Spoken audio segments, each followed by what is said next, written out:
Let's see. Can anybody hear me? All right, so everything's working here. I had a little trouble getting started. My streaming studio had an update that appeared, and so I had to get it updated. So I'm a few minutes late, but hopefully nobody's missed out or left not looking there. So let's get this show on the road. Today we are going to Blue Crab Island. It's a little talked about place that not very many people go to. You got to be level 54 to get here. So this is the next logical step after getting to Weeping Willow, which opens up at level 50. So last week's stream, we did Weeping Willow. I showed you how to really knock it out of the park there. A lot of people enjoyed that video, and they learned a lot of things, and a lot of people have been using that guide this week. I've been following and talking with a lot of people, and they've had a lot of success. So I have been getting some questions about Blue Crab Island. It's not something I've done before. So I thought I would go ahead and do that. I did some testing around. As you know, there was a pretty major update that affected some things about the game with the new release of the new level over the Maldives level, wherever that's at. Where is that at there?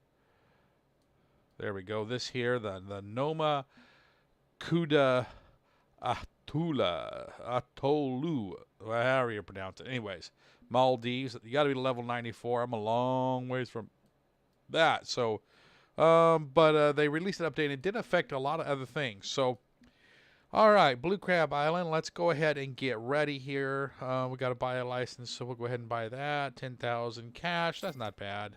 You make that back pretty fast. A lot of fish here. Let's go ahead and get set up. Been fishing other places. What I have here is some pretty big rods. These are higher level rods. You can see I'm at level 63. This is a level 54. I wouldn't recommend. I mean, if you can get these, that's fine. But really, what you would really need is probably level 54 rods. Let's see, bottom rods. Bottom rods are going to be the name of the game here. Bottom rods and float rods are really good. If you want to go after tarpon, you're going to need float rods. They hit more on the float rods than on the bottom rods. Okay, so level 50, basically the heavy chasers, 59 pound. This here's what I'm working here, which is 63 pounds. It's not too much more, so it's still good. But you can get that at level 50. These 59 pounders right here. So go ahead and use those. And even if you want to just use these right here, these 56 pounders, that's plenty good. You're not really going to be catching anything humongous here. The biggest thing at Blue Crab Island is the tarpon, which can get up to about 150 pounds if you're lucky. I mean, I've never caught one over 130, but I have seen people catch them at 150 pounds. So that's the biggest thing that you're going to catch at Blue Crab Island. And so, you don't really need a terribly big equipment, okay? As far as spinning rods, I got a couple of spinning rods here. This is a heavy-duty rod here, and this is a more of a medium rod. So these are a little bit higher level rods, but anything you can get at level 50 is going to be great for here. So it's really not an overpowered place. Okay, as far as baits, the best baits the only baits really that you need at Blue Crab are basically large cut bait and minnows. That's about it. Don't worry about anything else. This is going to get everything. If you're going to fish for big fish, now there are smaller fish here, and there's other kinds of fish you can fish for, and there's baits. I have a lot of baits here. So we're all set up. Let's go ahead and get down to Blue Crab Island, and let's get on the road here. Okay, so really, Blue Crab Island is a boat lake. Okay, it's a boat pond. There's very, very almost no places to fish from shore. There's just basically 2 spawn points. It's actually a massive map. I mean, lots of water and lots of long ways to travel. It's really, really big. One of the biggest freshwater maps there is. Also has some saltwater fish in it. And it is divided into 2 parts. This part right here is saltwater, and then all this part back here is all freshwater. So there's a little port right here where the boat is, and depending on which side you fish, it depends on the fish. So that's what kind of fish you catch. So that's the really fun thing about Blue Crab Island is that you've got a huge wide variety of fish, and you can fish saltwater or freshwater, and it's a lot of fun. But it truly is pretty much a boat map. So we're going to spawn in at the boat ramp.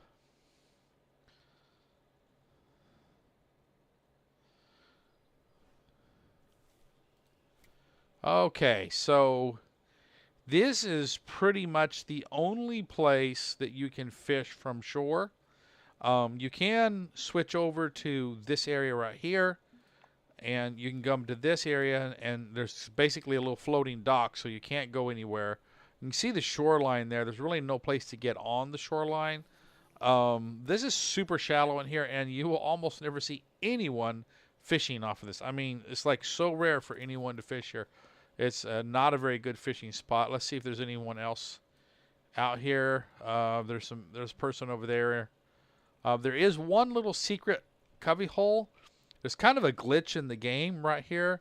You can actually get on shore here, but you're not actually on land. You're actually standing in about knee-deep water, and I think it was kind of like a software glitch they just decided to leave in there. Somebody found out that you can get on shore, but as far as the rest of the lake, you can't get on the shore. So let's go back here, and I'm going to go back over here to the boat. All right, so since you can actually walk around here, unlike some other places, you can go up here on shore and you can walk around to the backside here, and you can fish in here for freshwater fish and stuff like that. You can actually go up this little ladder here, go across. This is important to know because if you're playing any of the events, sometimes there is things hidden back here in these barrels and stuff that you can get on the events. So you can come back here. So you can move around on this little spot a little bit here, but other than that, that's pretty much it. This and the dock are your only shoreline where you can put a rod stand. Okay, and fortunately, let me go down here. Fortunately, pretty much the best spot in the whole area to fish for saltwater fish is actually right here. So let's go ahead and just put down our rod stand.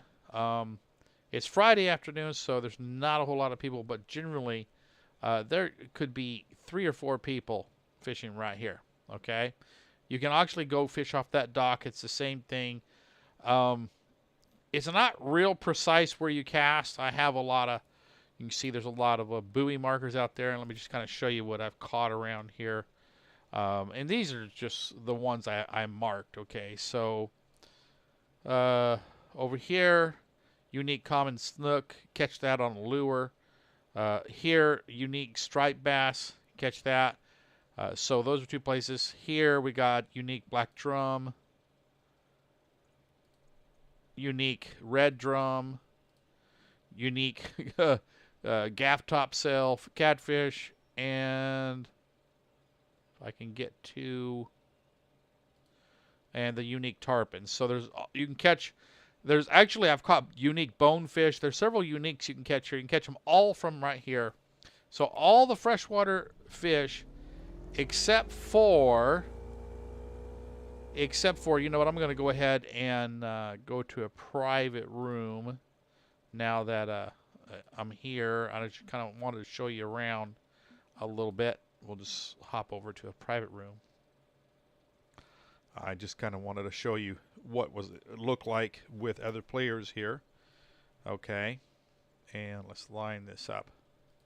Okay, so for bottom rods, you're going to want to use large cut bait, and for hooks, an 8/0 hook is what you're going to use. You can use a 10/0 hook. It's just going to slow the bite rate down a little bit. Again, I always use barbless hooks just to get that extra barbless bonus, and about 120 feet is what you're going to cast here. It's not real precise. Anywhere from about 100 to 130 feet is fine. You don't have to, it's not like a super precision thing that you have to worry about. I was fishing in Bolivia, so I have things set up a little bit different here. And just have to, I was going to get all this ready before I got on here, but I had trouble with the software getting started, so you don't have to be like super precise. Anywhere 100 from 100 to about 130 feet is good here. Unlike some other areas where you just have to be like right on the money. I actually had the wrong rod in my hand, and I'll put that up there. You could use the huge cut bait, but you're not gonna. It's not gonna help you out any.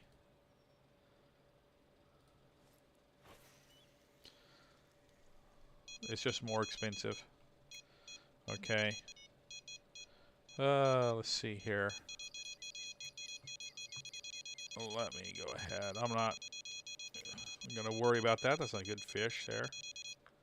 Gonna come over here. I'll get it. Don't worry. Don't worry. I'll get it. It won't nothing happen to it here.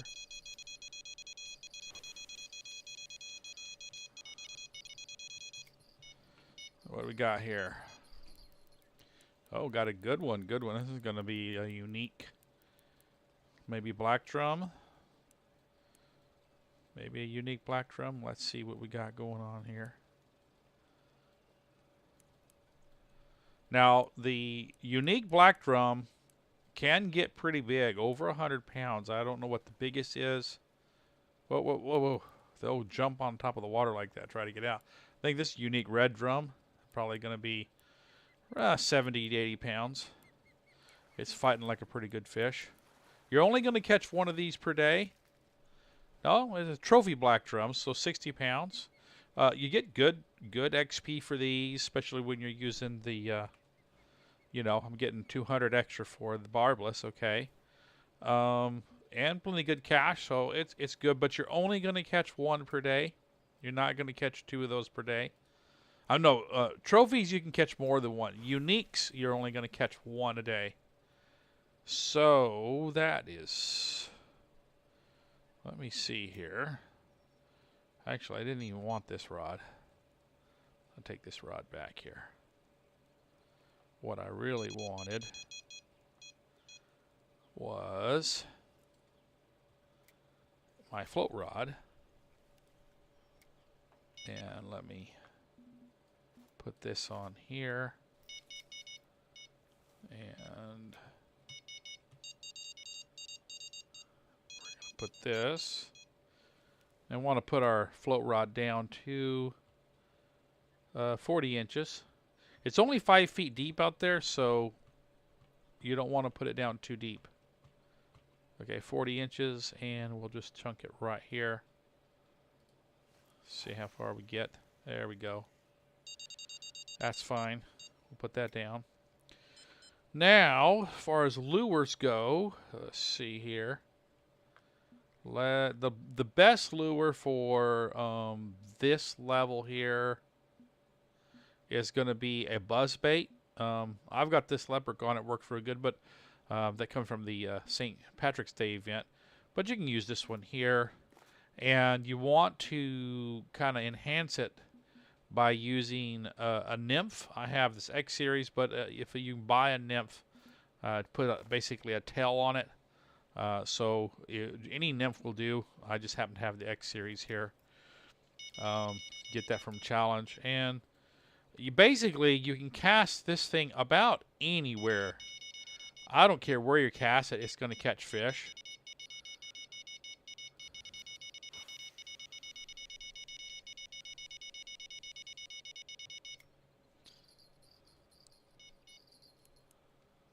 Oh, we got another good one here.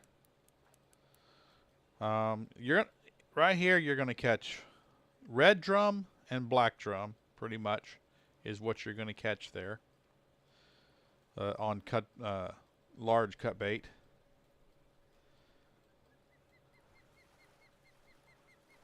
And you catch them pretty regularly. Now, because this rod's pretty big, I got hit pretty good Lost 105 XP because of how big this rod is. That's why I recommend maybe using a little bit lighter rod, the maybe the level 48 heavy caster might be good. I'm just going to lock that right there. And one thing I like about the Buzz is even on a slow speed, you can bring it back really slow. It's real hard to use any kind of lure that sinks here because it's so shallow. You know, you're about 3 to 5 feet, and there we go. Whoop, he missed it.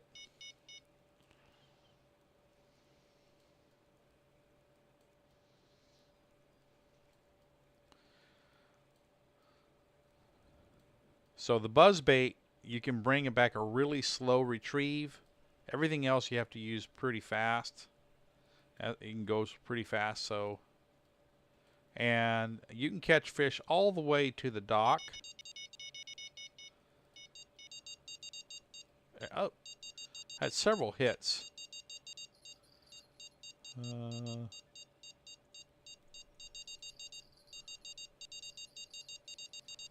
All right, let's hit that there.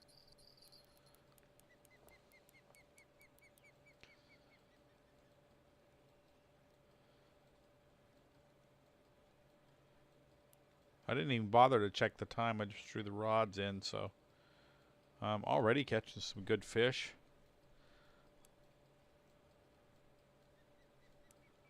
And like I said, this is pretty much for saltwater fish the best place to fish here. There's your trophy red drum. That's good stuff.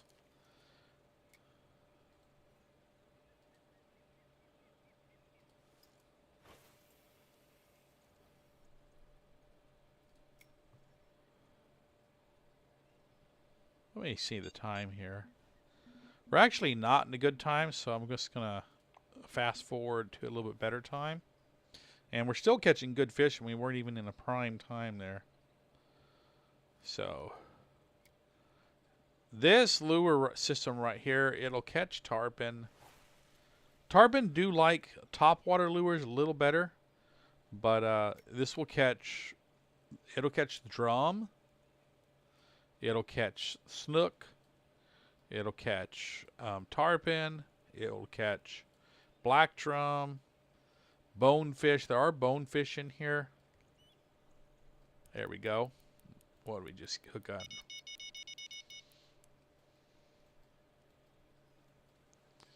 See what we got going on here.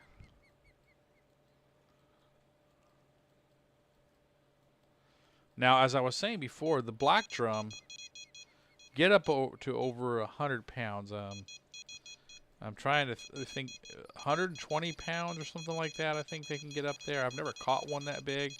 I think 105 pounds is the biggest one I've caught. There's a snook. 1,000 XP, nothing to.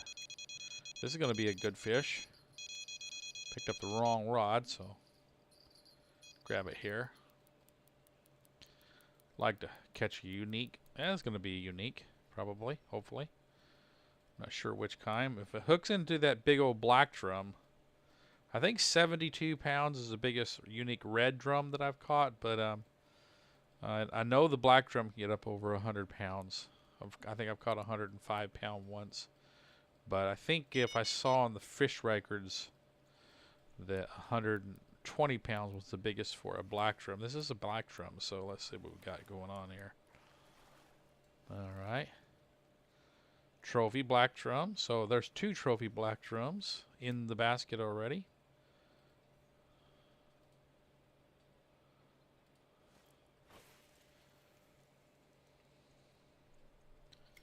Let's see here. Let's go here. Let's go to the leaderboard here. Location.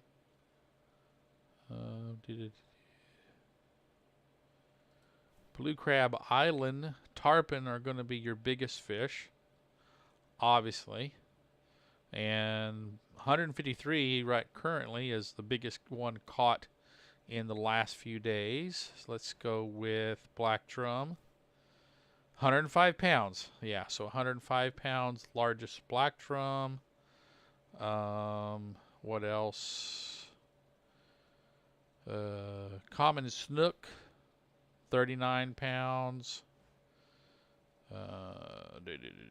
Red drum, 87 pounds. Okay. So those are going to be your biggest. See, your striped bass, 54 pounds. Those are your biggest fish.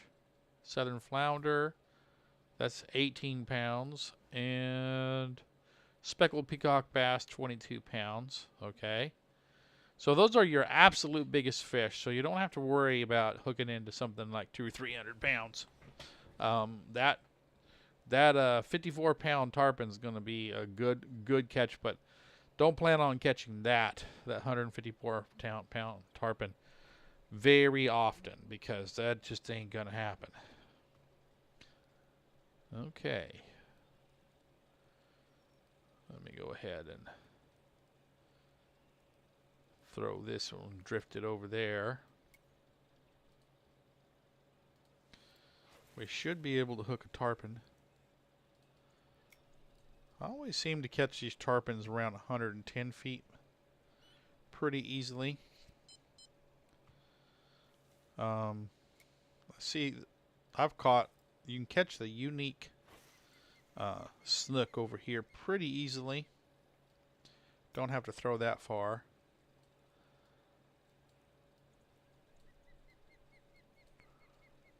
But now that we're in a good time, we should be able to hook into it.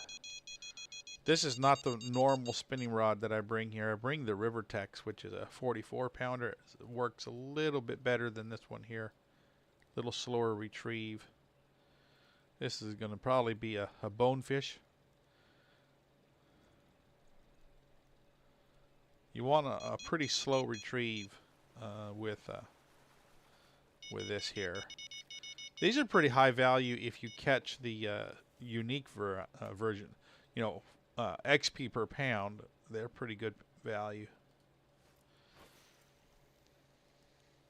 They're small, but you know, how much XP you get by the pound is pretty good.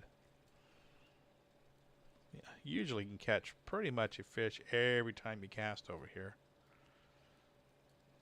Like I said, this rod, the reel's real fast on this one. This is not the normal rod that I bring here. I was going to get set up with the regular equipment that I bring to Blue Crab, but again, I had trouble with my software getting started up, and I was late getting the stream, so I didn't take the time to reorganize everything.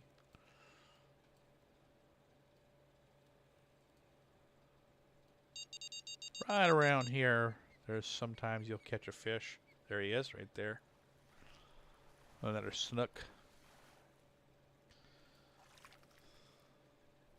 Common snook.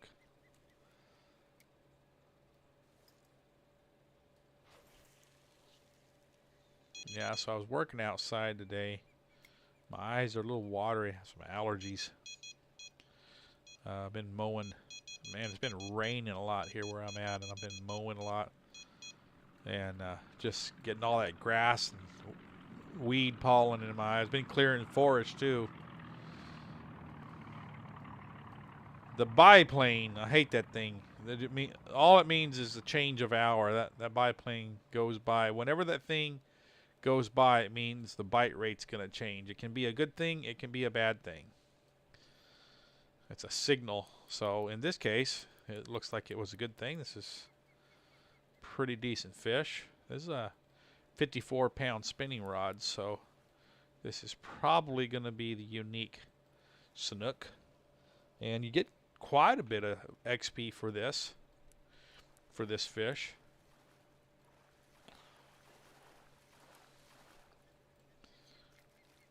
There we go. Unique common snook. All right. That's nice. So that's where you catch it. You also catch the unique bonefish there. You can catch the unique snook by just casting straight back here too. It's kind of funny, but even though you're casting in totally different spots, it doesn't matter where you catch the unique here. Once you catch it, you've caught it for that day. You're not going to catch another one, even though you're fishing in a totally different spot. You're just going. There's only one for this region for the day. You're not going to catch another one in this spot. You can catch, if you fish this way, you can catch every single unique available. The unique black drum, the unique red drum, the unique tarpon, the unique striped bass, the unique bonefish, the unique snook. But once you catch them, there's also a fish in here called a permit, which is kind of like some kind of a jackfish of the jack family. And you can catch that here, although I don't really catch it all the time. It's funny, the tarpon, whenever you see tarpon jumping is when the surface fish are biting. If you don't see fish jumping, then you're not going to catch any surface fish. But once you start seeing them start jumping, then you'll hook the permits, you'll hook the tarpons. It's kind of like they come in like a school. It's odd to retrieve that back through there and not get anything.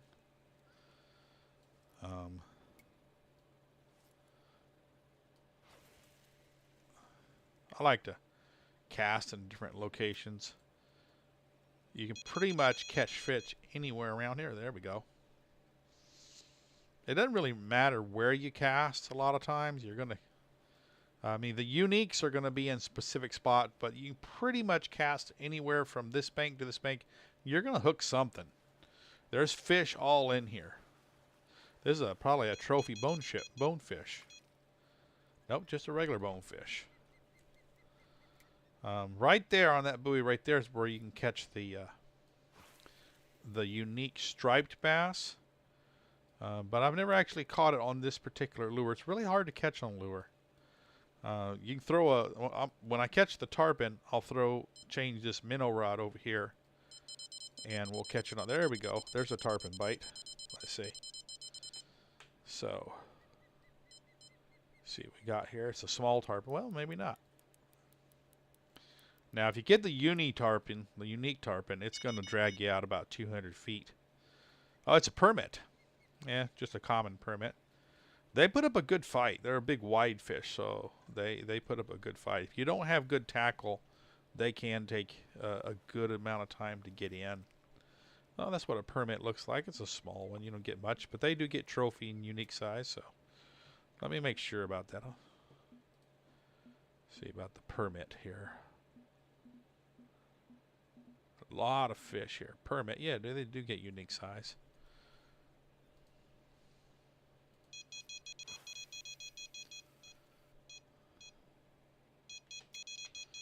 About to get hit up there on that one. I love the big, when you get those uniques, redfish, red drum, man, they come in like a wall. You can see them in the water like you're hauling in something the size of a wall.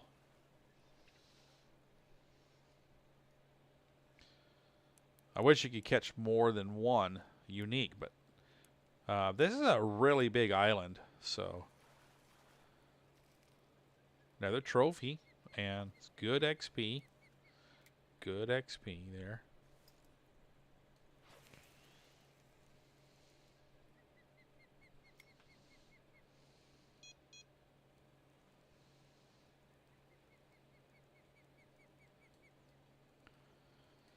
See if I can pick up a striped bass. It's about 100 feet out to that buoy out there.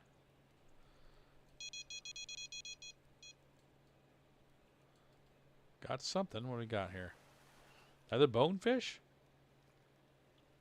No, it looks like what is it? Snook? Little snook. Yeah, snook you can catch anywhere. I'll see if I can catch the unique bonefish here. Generally, you catch one unique, you'll catch the next one pretty close to the same time. Once I kind of catch all these fish, we'll jump in the boat and I'll kind of show you some other spots.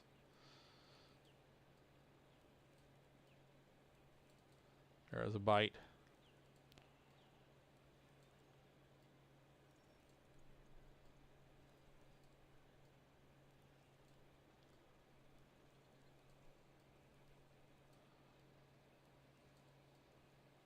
Another hit and a miss. Which is odd. I like that. I didn't have that many misses with the leprechaun lure. But it is a 4/0. So the smaller fish could get on it. Lily's another miss. Another miss. Getting hit, but they're not quite grabbing it.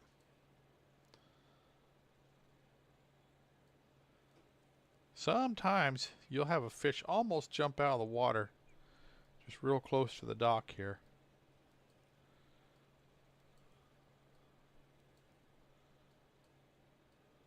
Not all the time, but sometimes they'll just come.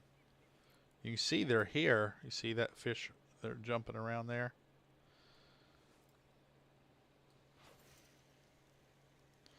It's a little bit of a cloudy day, so maybe that's why the surface fish aren't jumping very, very high.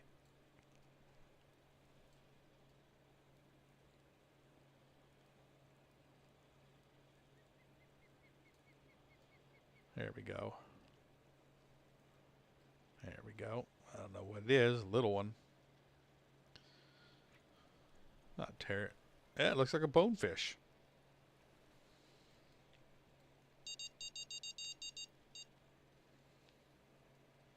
If you had a light rod, these bonefish are fun to catch. A trophy bonefish. It's a small fish and high value. I mean, this is a 56-pound spinning rod, so it's going to get hit real bad in the penalty as far as the XP for being an oversized rod for these small fish. But if I did hook into that uni tarpon, it would be a significant fight. And you know, just let's talk about that while we're at it here. You know, people when they play Fishing Planet, they're always trying to like, man, what's the best rod? What's the best rod? And you know, there really is no best rod,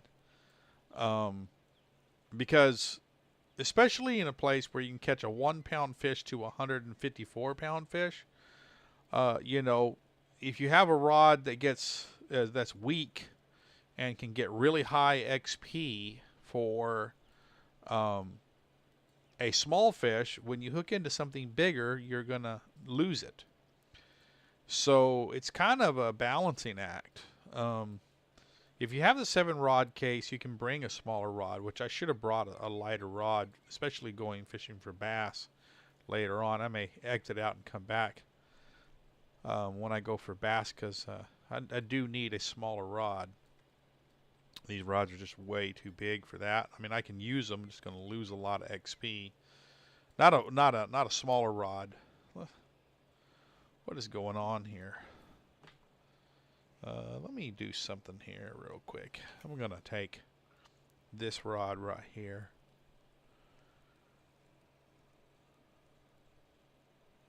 Now, normally I'm catching a lot of fish here, and catching... Okay, there's the biplane. Whenever that goes by, something's going to change. It can be a good thing or a bad thing. The fight, ever since that thing went by, I have not been catching many fish. So, it could indicate a change of the bite rate. You don't see any fish jumping. And there is some fish moving around right here, but when that plane goes by, something's about to change. So, it's kind of an indicator. One of the only ponds that has. It took me a long time to figure it out. That it's generally a bad omen when that thing goes by. It means it's going from good to bad, but not always. Come on.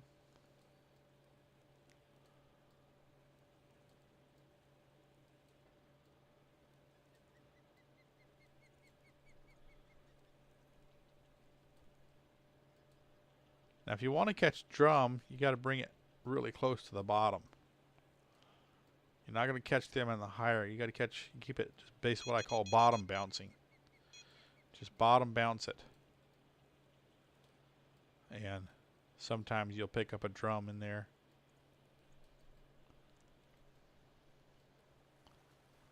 See? There's a red drum. See? So that's a good thing about this lure. It can be used for high fish or low fish. You can actually drag it right on the top of the water for like surface fish. Just pull one strong. long straight retrieve, and once it hits the top of the water, it'll start making a splashy thing. It's kind of behind that buoy right now, so you can actually, if you're fishing for fish that really like surface, like tarpon, just do it like this. So it's a multi-use lure. It really does work well. Just bring it like this, and sometimes that fish will just come up and smack it like that. There, I missed it. It'll smack it right off the top of the water.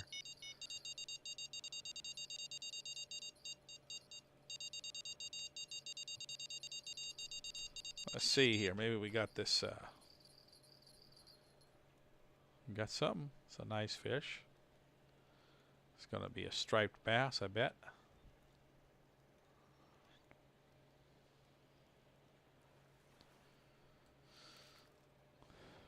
Yep, striped bass. Not a very big one, but that's where you'll catch the unique when the fishing is good.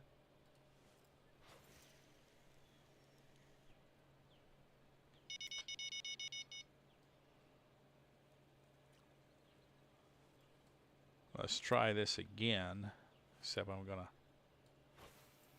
cast over here. Hold it up high. The angle you hold your rod actually matters.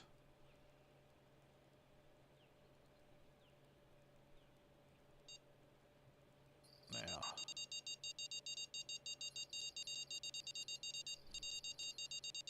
let's see if we can get that fish to smash it again. Sometimes you can see them come up behind it and follow it. I know there's a fish pulling the line. Okay. Let's go ahead and get it. Oh, that's going to be... There we go. There we go. Yeah. That probably is that unique striped bass, the way it's pulling. Remember, this is a heavy rod, so for it to put any kind of strain on it like that, it's got to be a decent fish.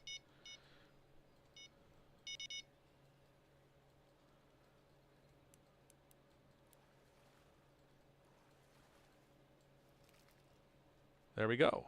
And they're the unique striped bass. So we've caught the unique snook, unique striped bass. Throw this out here. You can also catch tarpon on bottom rods with minnows. So I've got 2 with large cut bait, 2 with minnows. So we'll see if we can get that tarpon to bite. Sorry, I'm starting to stutter. Yeah, you might not know this, but I actually had to overcome stuttering as a young person. Sometimes I do stutter. It is. I do pretty good most of the time, but sometimes you can hear it in my language.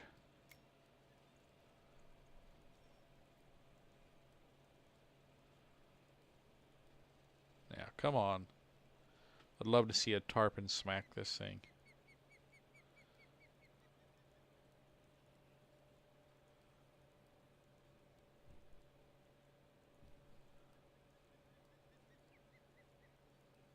Come on.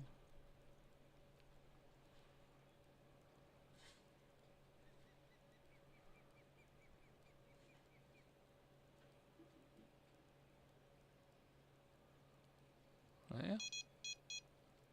They're just not hitting very good right now.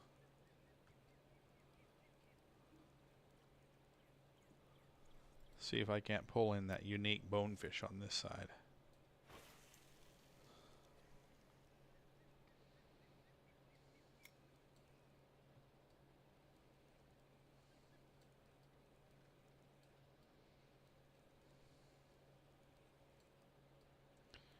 Now you want to let that, and about to get the snook and the bonefish, you want to be about the middle of the column. You see there's fish over there. Keep it around the middle.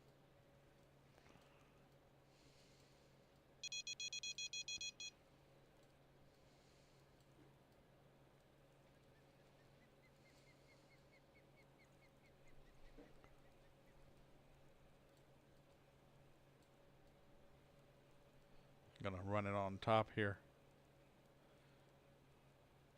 Actually, let's drop it. Bump it on the way down.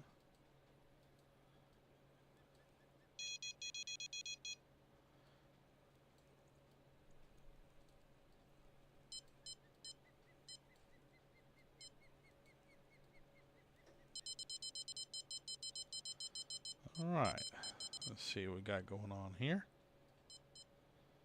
Small fish.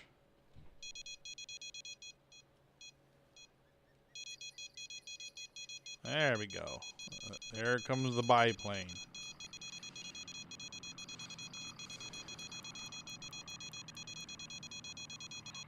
There we go.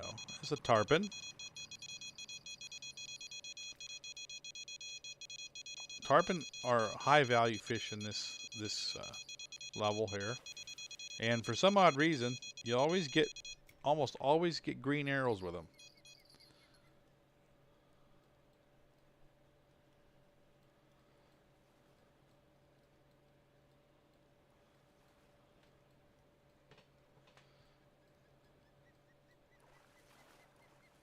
Another black drum. Normally I'm catching more red drum than I am black drum, but today, man, really hitting those black drum pretty good.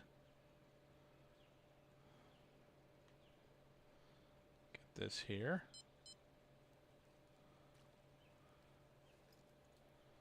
You can actually go to this dock over here. Let's run over there real quick.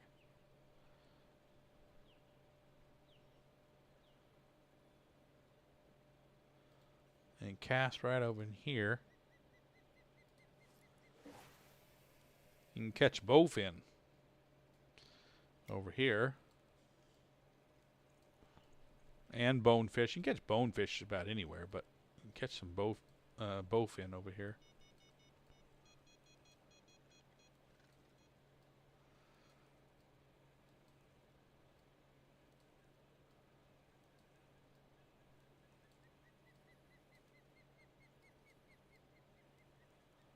Really don't like the way this rod is retrieving. It's a little fast. The other rod that I had here retrieves a little better.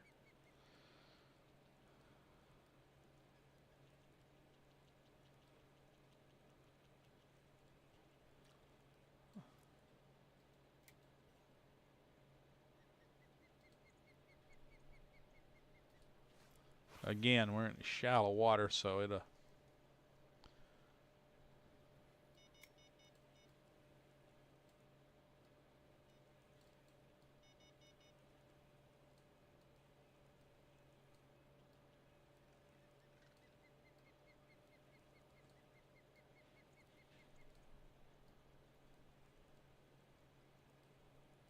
I'm aiming it down low because it actually affects. I like to keep that lure middle. The higher the tip of the rod is, it brings it up towards the surface. So by aiming down low, it keeps the lure kind of running kind of smooth in the middle. Do that, it'll just come right up to the top. We're about to get bit up.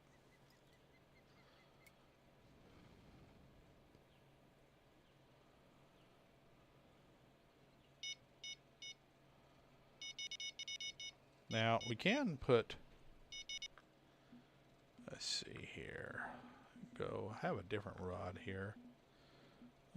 This is a really heavy rod here that I was using for, let's go with that. Let's see, so far, see how far we can throw this. Good ways.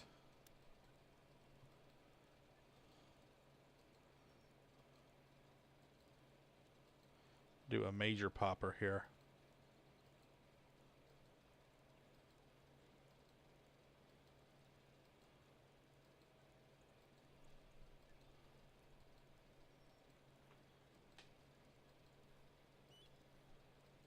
A lot of times you can pull those big old tarpon out with this popper.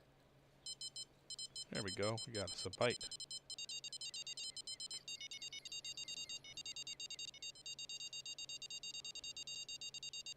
Ooh, look at that. Does that rod bend like that? You know you got a good fish on when that thing's doing that. There's a little bitty old permit here. Pull it in. Go ahead and grab this rod. This looks like a decent fish here. There we go. Look at that. Stripping some line off. Keeping it up in the yellow. Hopefully. This is going to be a unique red drum or a black drum. Usually the unique black drum fights a little harder than this. That's a permit. Oh, it's on the large minnow. Okay. This is going to be at least a trophy permit.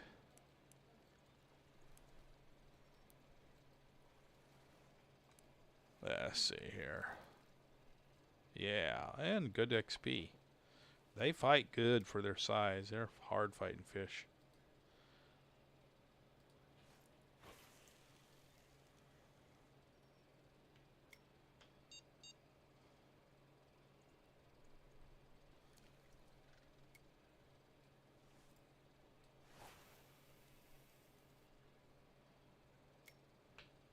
The unique permit is the one fish that's hard to catch right here. I've caught it here, but not very often.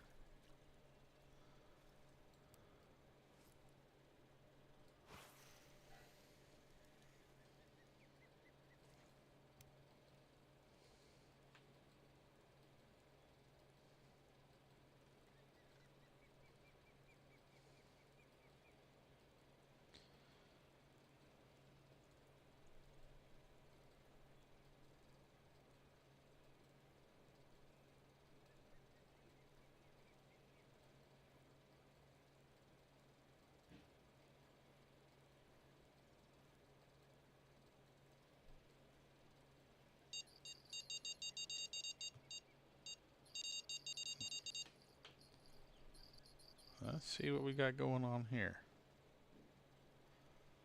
Large minnow seems to be working good on the bottom. Got another permit.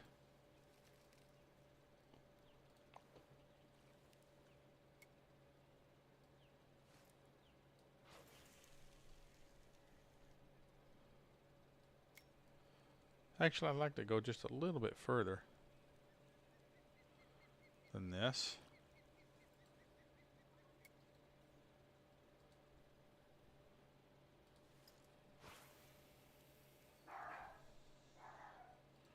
That's fine.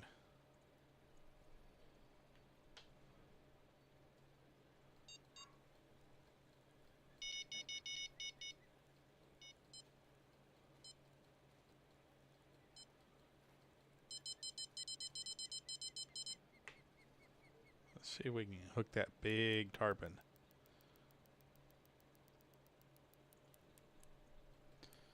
That's at least a trophy tarpon.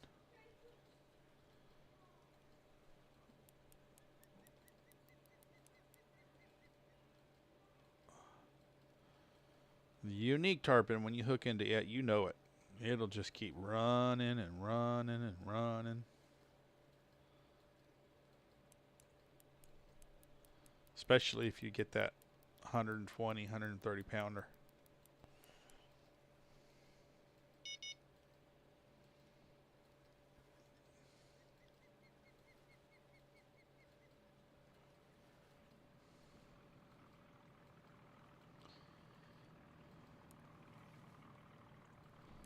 Nice.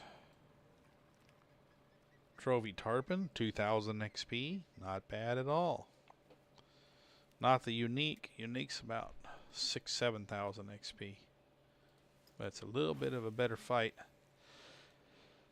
The fish are biting and I am catching good, but normally on a normal day, there's something wrong with this day. I catch a lot more. And a little easier. It's not super fast like weeping willow, but I've been catching fish pretty consistently. The lure usually is a little better, but the rod I'm using is kind of bringing it back a little too fast. That might be what it is. Need a little bit. Ooh, there we go. That's a snook. Come on, where's the tarpon at? Ooh, come on, come on. Got him. Got him. Okay, there we go. That's the unique tarpon. Maybe not. I thought it was. I thought it was going to give me something. There we go. Come on. What is this? Small tarpon.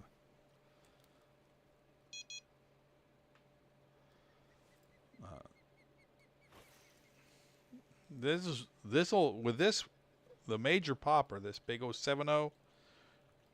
That's where you'll hook that big unique tarpon. That's a fun fight too.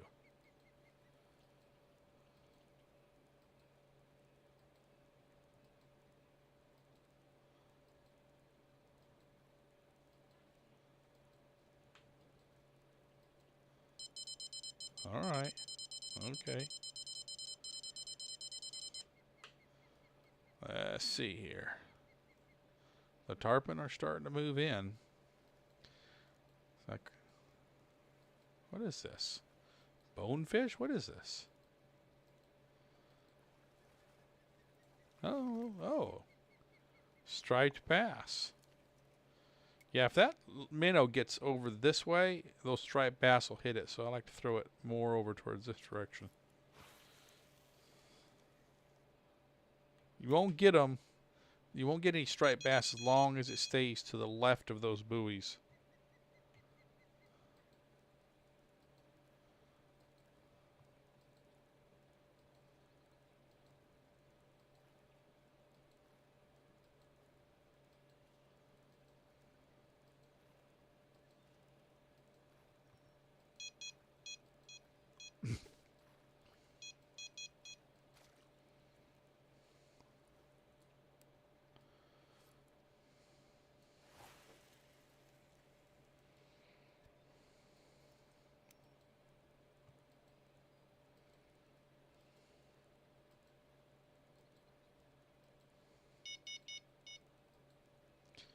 See that old minnow swimming around out there.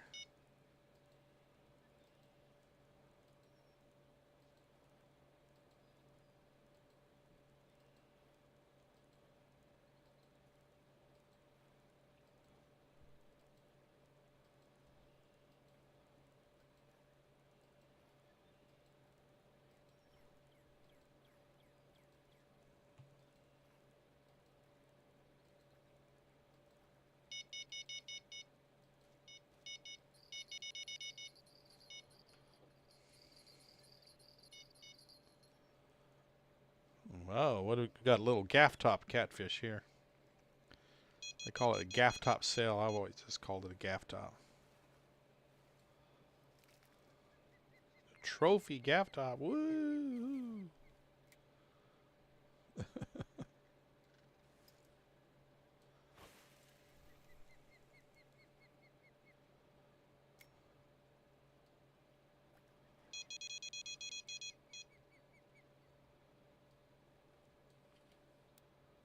We'll switch back to this. And let's chunk this out here.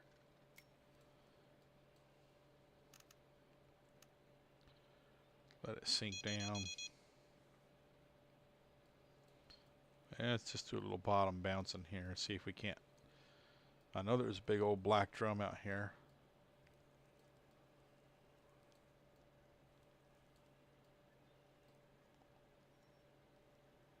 I don't know what that is. It's real active. It's a bonefish.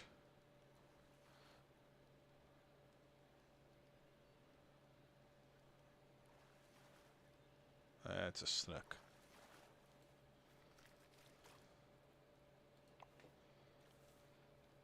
Snook aren't really super valuable, but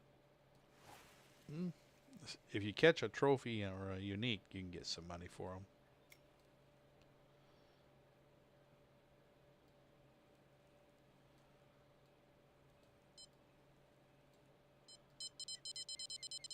There we go. We really want to catch that big, unique tarpon. Let's see here. That's a pretty good one. Maybe another trophy. It should have run a little bit more. If it turns around and takes off again.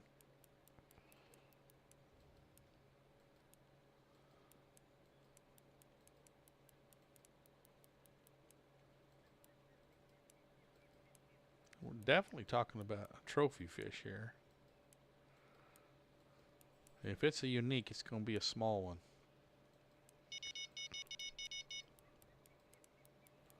It is providing a little difficulty coming in here, so.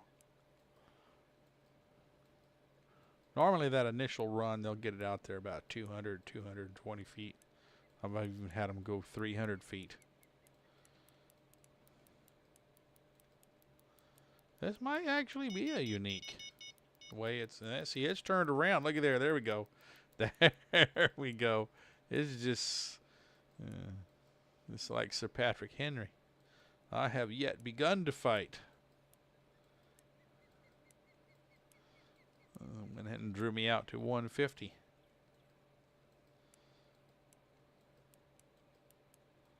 Yeah, he's not giving an inch. Taking back out.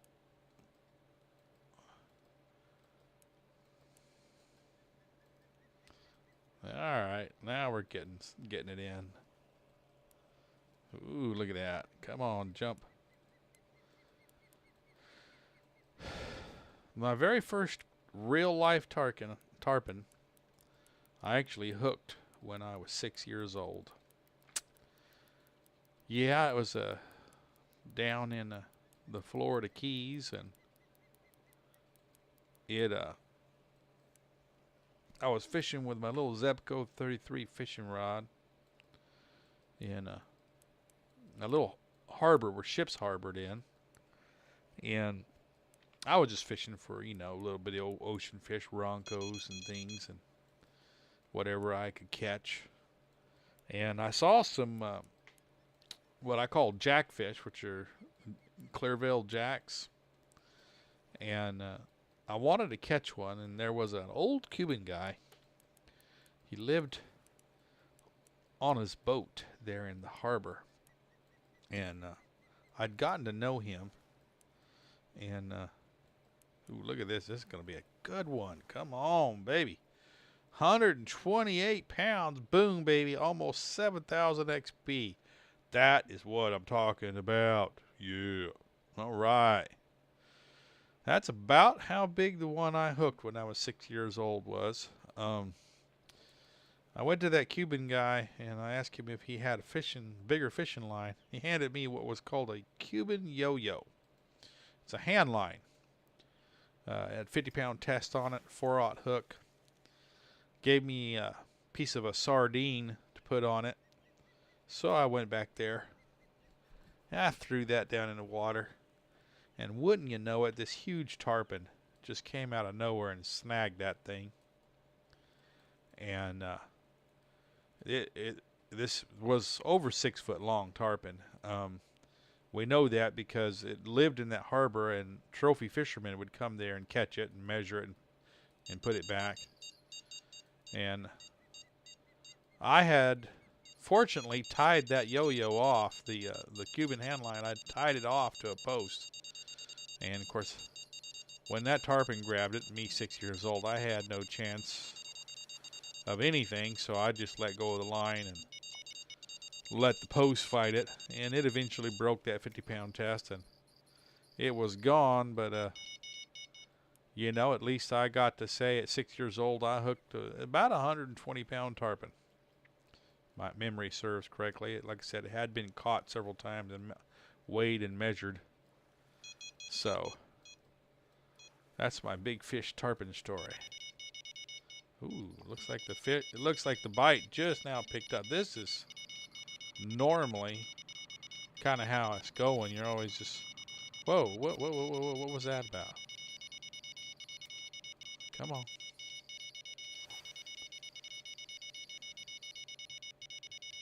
Just want to hook, before I leave here, just want to hook that unique, what in the world? At least the unique red drum. The unique black drum is a little less reliable to catch. I catch it about 1 out of every 2 days. But the unique red drum, I catch it pretty often right here. But they're all catchable right here. Different days have different bite rates. So what have we caught so far from here in this little stream right here? We've caught the unique snook, the unique tarpon, the unique striped bass. What we haven't caught is the unique bonefish and the unique red drum and black drum. But we should catch the unique red drum pretty quickly here, and I should be able to pull out this unique bonefish pretty quickly here. Come on. Right there. Come on, come on, come on. That's it. They're just not hitting very well.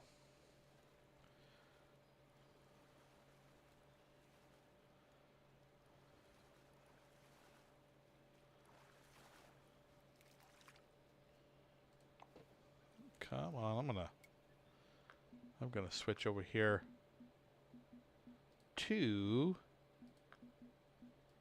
this.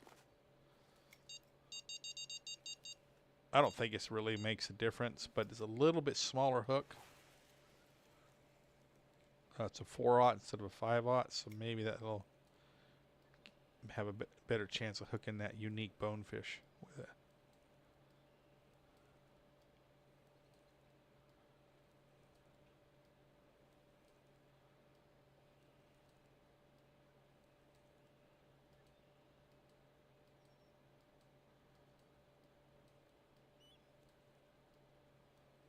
Oh, he missed it.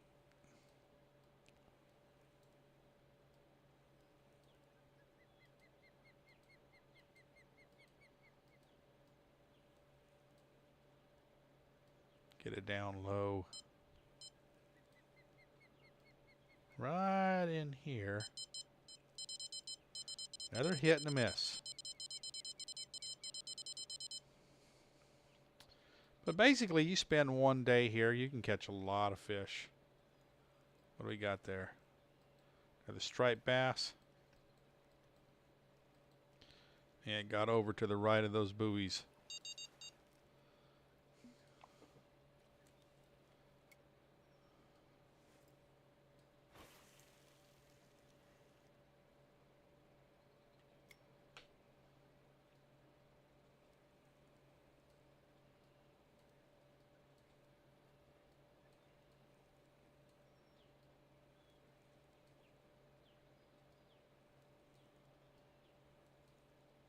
There he is.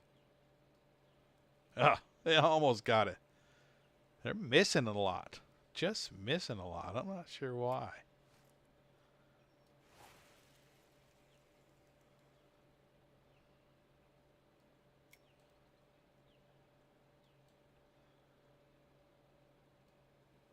See how the bite kind of died off?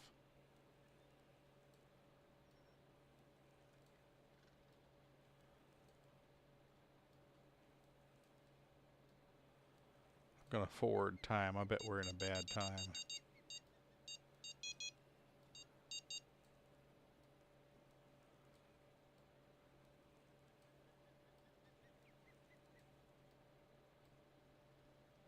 There he is.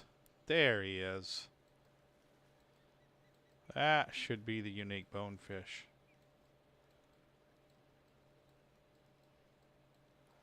Nope, a snook. Trophy, probably, maybe. Let's see. Nope, just a common. Alright. Let's see here. Yeah, we're at a good time at night next day. Not bad. This is It's not been the best fishing day. We've almost filled the net. Just a couple more fish will actually fill the net. So we'll just go ahead and stay the course. If I can hook into that red drum, we're at a good time fishing, night fishing. Even though it's still daylight, it's 8 p.m. So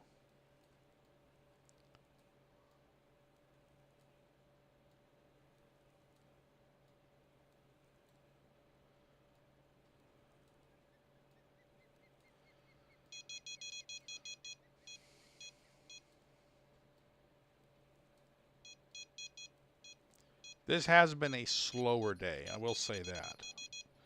Generally, it's a lot faster fishing. You're having one or two fish on, maybe two, sometimes up to three fish on the rod at the same time. We have not really had like a great run. I've had a few double ups, but not a whole lot.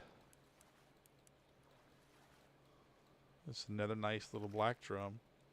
Trophy black drum. So that's 3 trophy black drums. Let's see. Let's go to our fish basket here. Go down here and let's see what we got. We got unique tarpon, 128. We got a trophy. Unique striped bass, 49 pounds trophy. Haven't caught the uniques. So we've got a lot of good trophy fish. Unique common snook.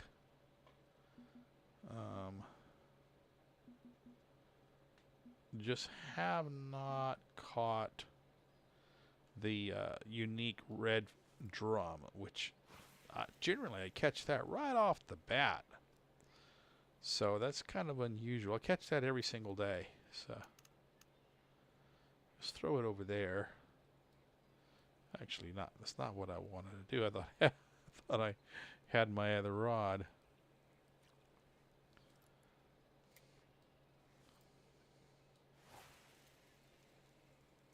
Okay. This is what I want to do here. Oh, come on.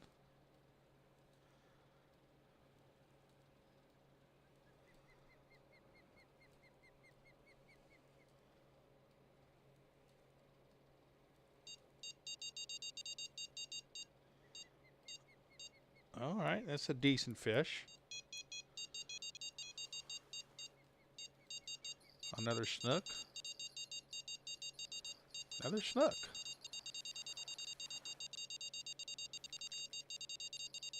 A trophy snook. Okay. That looks like a... There we go. That's the red drum I've been looking for. Don't do it. This old unique red drum, it'll try to run right at you and throw the hook. You can see it. There it is. That's what I'm talking about. You see it down in there.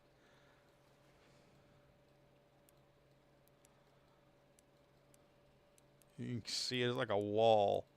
You know when you've got it on. Just it's big and huge.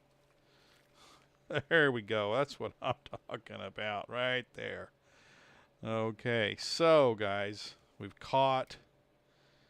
I really only like about 20 pounds filling this net up. Then we'll switch to the next day and we'll go to freshwater fishing.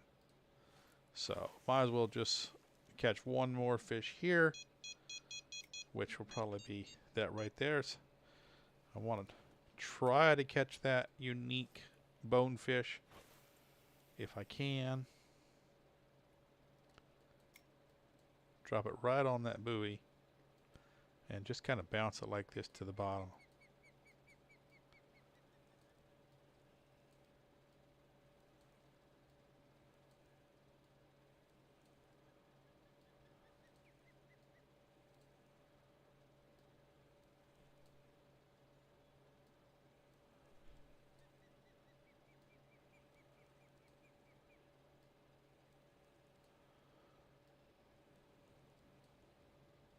Well,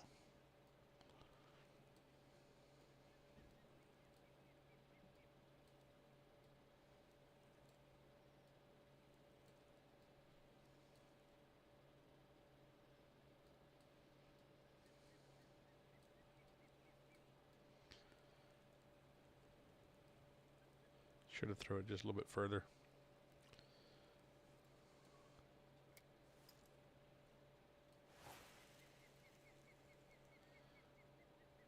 Come on. One more fish to fill this net up before we skip to the next day.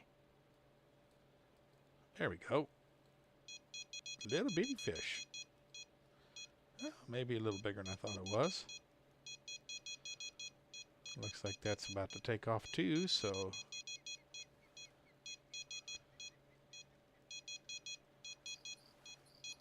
Ah, bowfin.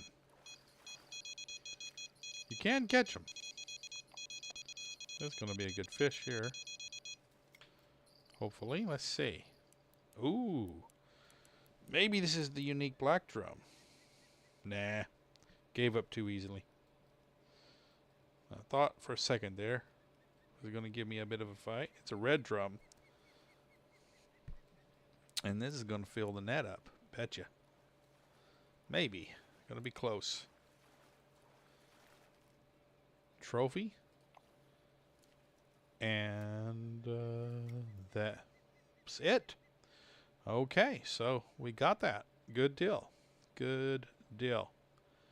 All right. I'm out of large cut bait. I'm going to have to go over here and buy some more. Ooh, they don't have any. So I can't buy any more. All right. Well, I'll do that when I go out. So let's go ahead and just jump in the boat here. And let's take a drive around. And I'll show you some spots. All right. So there's a lot of good places to fish right in here.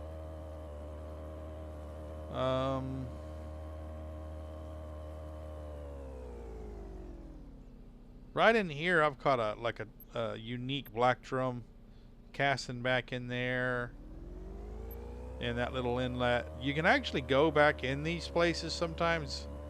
These inlets, and there's fish sometimes in there. Like you can go around in here. If you go slow enough.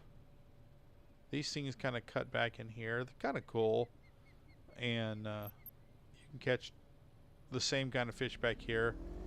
So like there's a mark on my fish finder right there. There's some big areas back in here you can drive around. Mark fish with. Get down. Let's go a little slower so you can see the fish finder. It's very shallow. The main thing is like this. It's just a couple feet deep, and what you look for, like here, like a little deeper hole. Wherever you find any deeper water, you can find fish. Okay. But you got to have a fish finder.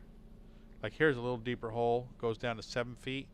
That'd be a good place to fish. I'm not marking any fish in there. But there can be fish in there. So there's just a lot of like places you can go in here.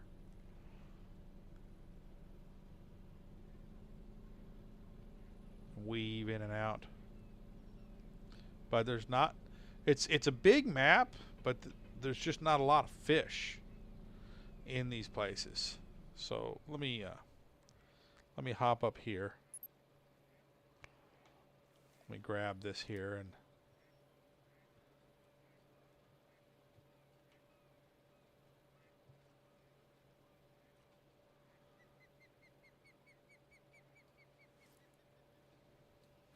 cast right through here. I'm going to cast right into that tree up there. See if we catch anything in here. I didn't mark a single fish when I went through there, but you know, sometimes the fish finder isn't 100%.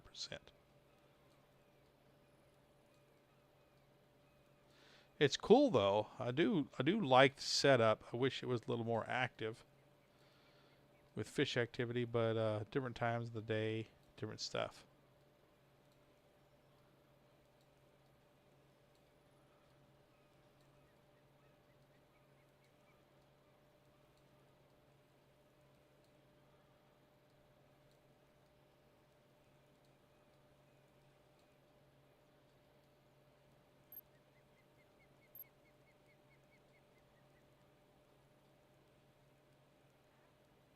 See, nothing, not a single bite.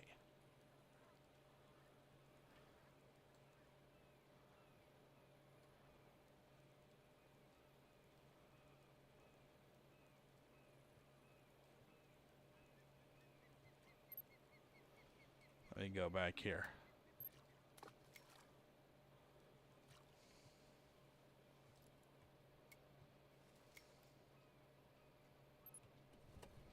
Now I'll show you a little trick right here.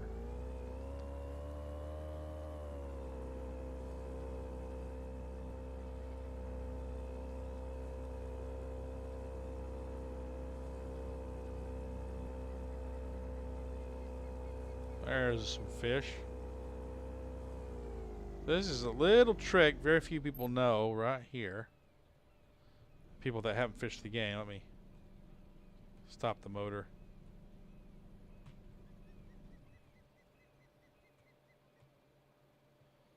Okay.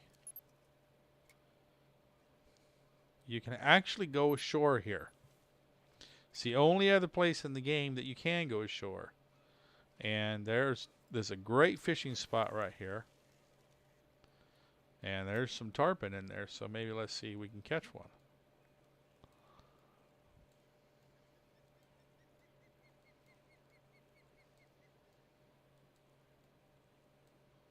This is one other place besides the boat ramp down there that you can actually put your rod stand down and fish for fish. So it's a good place to come, getting a little bite. And they will literally bite. I mean, you're standing in water, but they'll actually bite it right to your feet here, practically. Okay. All right. So that's a really good place to fish. So that's like a little secret cubby hole that not everyone knows about. And if you want to catch flounder, one of the best places to catch flounder, there are flounder here, is right up here at the tip of this little barge. Now you can't go out into open water. That buoy marks the end, but right up here you can actually catch. Hold on.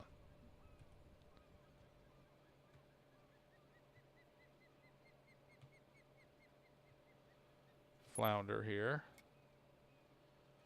I don't know. I've never caught a flounder on this rig, but it's kind of always a good time to try.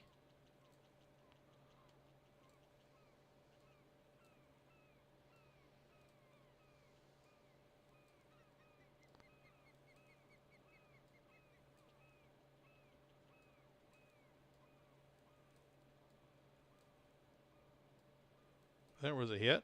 Come on. Hit it.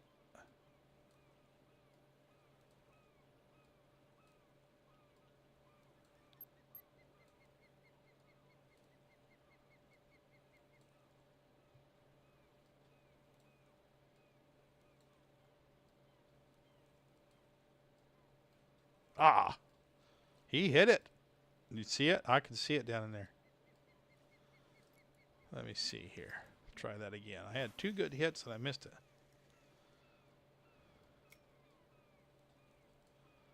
You can throw your line outside the buoy area, but you can't take your boat outside there.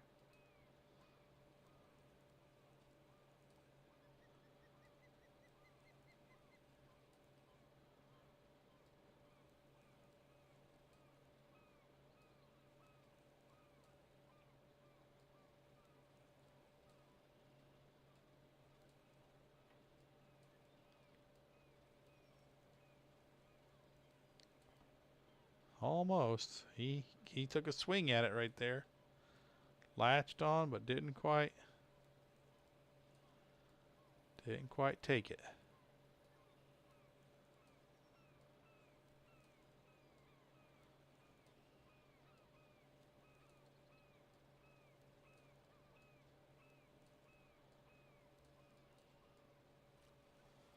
Here, let me switch to this rod. And let me put this on. Put a little spoon on. I think I have a little better luck with a spoon. There we go. Nighttime. Finally, switches to night. This is a...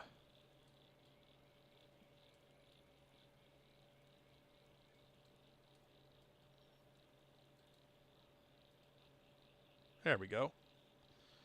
Use a little lift and drop, and there's your flounder. Right there, southern flounder. So, that's where you catch your flounder, right there. Okay. There's a mission that requires that, so you can come right up there and catch your flounder. So that's pretty much all the saltwater fish. Right here, back in here, there's an island. You can also catch flounder right in here between the island, this island, and the mainland. There's two islands here. Right in here is kind of a good place. You can catch black drum, big old black drum in here. You can catch your trophy tarpon. If you want another place to fish for tarpon, right off the tip. Right of this little island, right there between where you see the barge, that space right there, there's tarpon right in there. And all along this little area right here, good place to bottom fish. If you just want to fish with one rod, let me see, you can see them right there. Cast in right over there. Right through here. It's a good place to catch tarpon and black drum. Do a little lift and drop action. It's all real shallow through here. There we go. Boom, baby.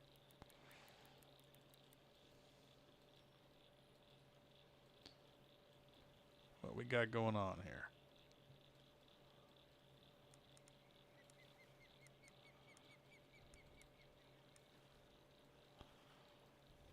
A black drum.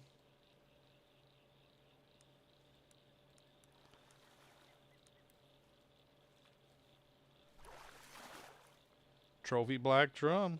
Another trophy black drum. Okay. We can throw something else out. How much weight do I need to get rid of? We get rid of this permit here. Throw that in there. Good deal. Replace your smaller fish with bigger fish. Get more per net. Lift and drop action. That works really good at night with this nighttime spoon. Any lure that has the little moon symbol on it means that it works good at night. And spoons work really good at night for black drum.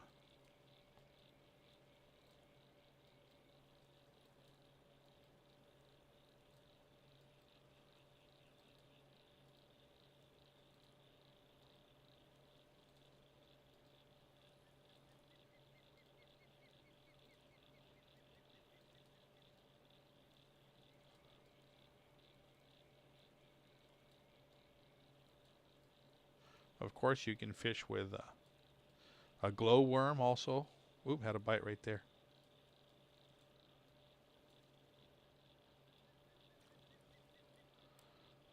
We can put the other one on. This one here. It's hard to keep it on the bottom though.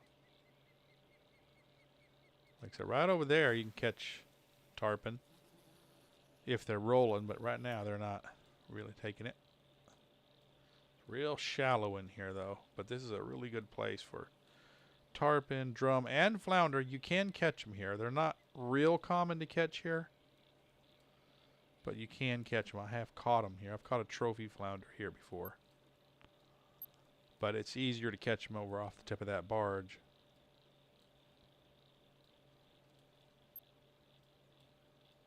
Get this down close to the bottom. It's hard in this shallow water. You don't got a whole lot of room. There we go. There we go.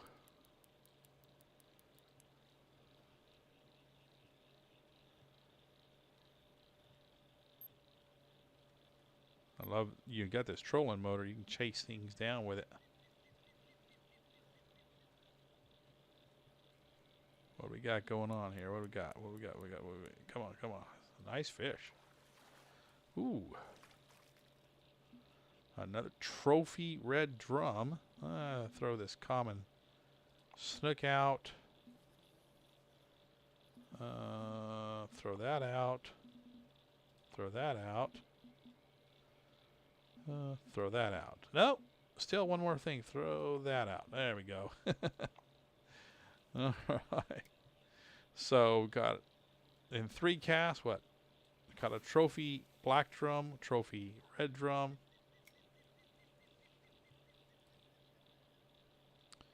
Gonna back it up here.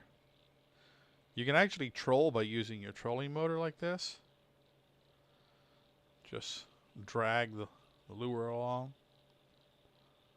But it's better if you have like a crankbait that only goes about 3 feet deep.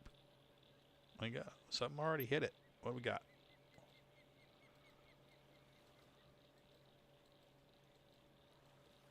You're like, why don't you switch to the next day? Well, because I want to go to the freshwater the next day. Cheap old snook.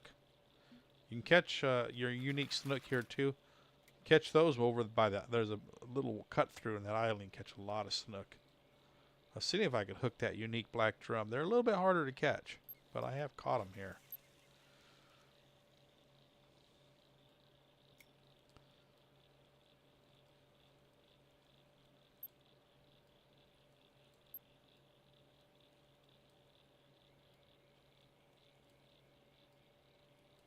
One more cast.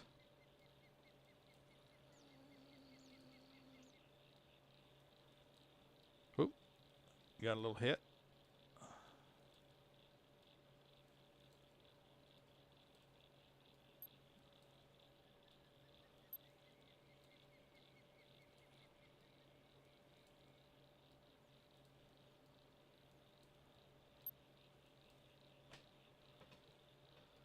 Well, guys, I'm not getting a lot of chat action out of you when you're not.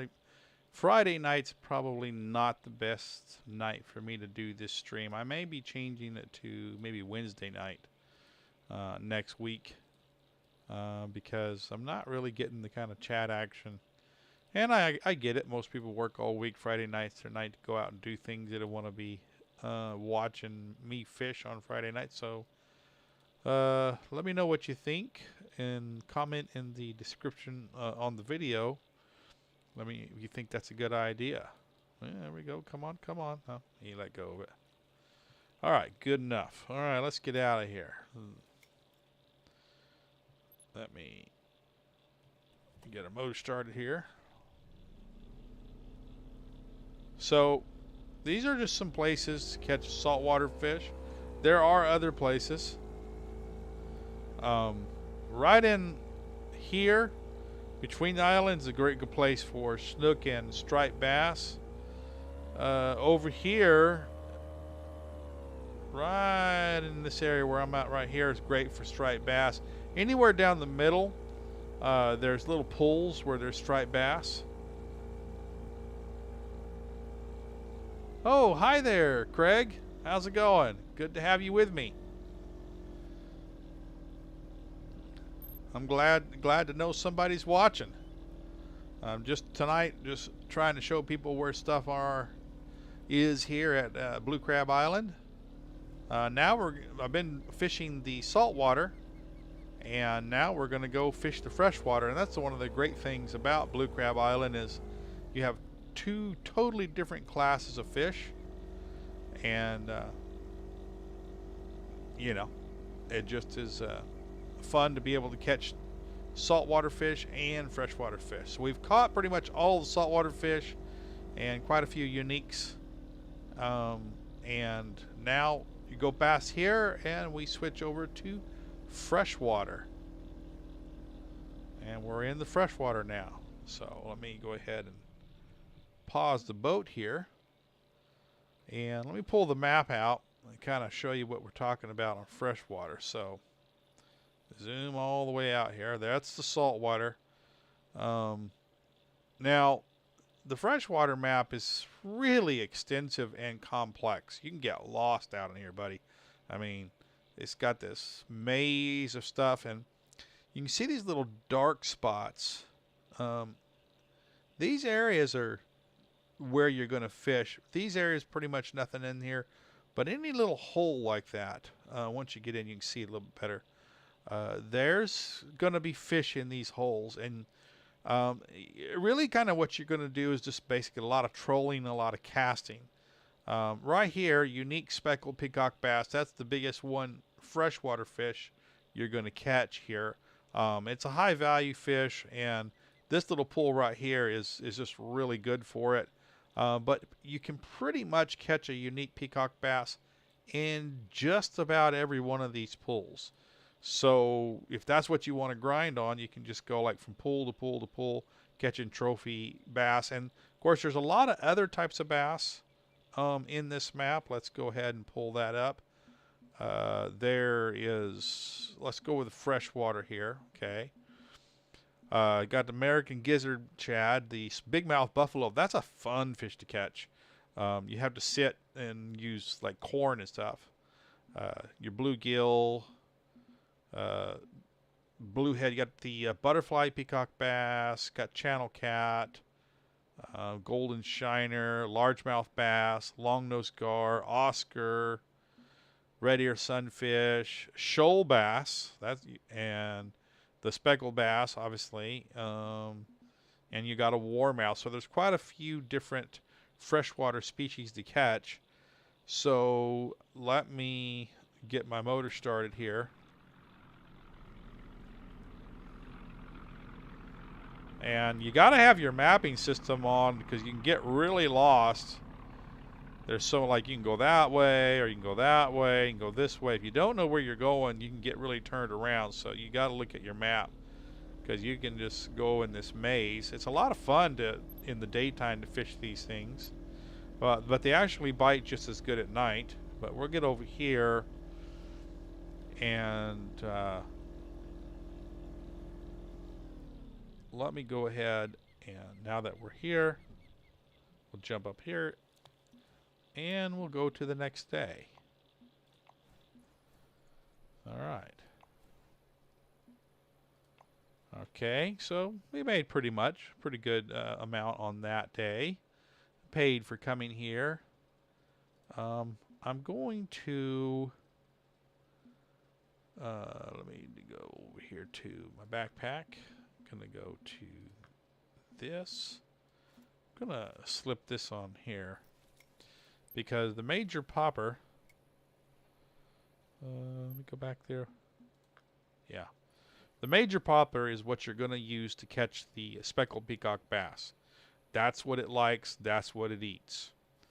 You can really fish hard and not catch it on. You can catch trophies on just about any other lure, but the actual unique speckled peacock bass, just real. There he comes. You can see him coming after it. He's behind it. I like how they come. And I've actually fished peacock bass in the Amazon, and they do that. They really do this. Ah, come on.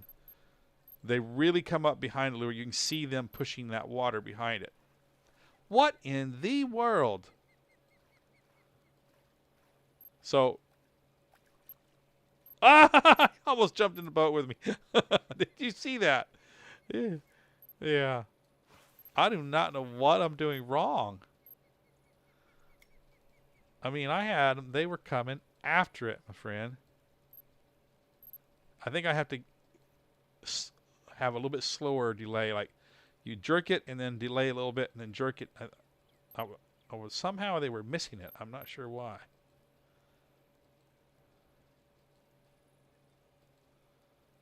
Well, see, I had like 4 fish on that first run, and now nothing. Come on. There he is. Ah, what in the world? He knocked it out of the water.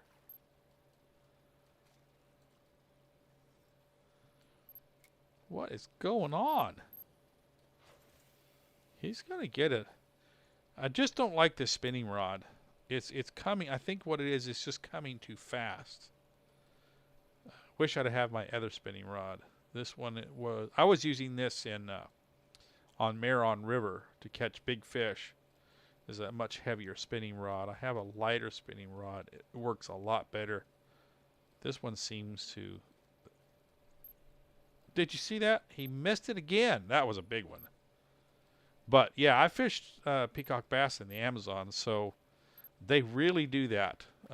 It's really exciting in real life when you see that big old wave come up behind your lure, your topwater lure, and you just you're like, they're about to smash it, and they don't miss, man. Not like this. There he is. Come on, get it. Why are they missing? There he is. A little bitty one.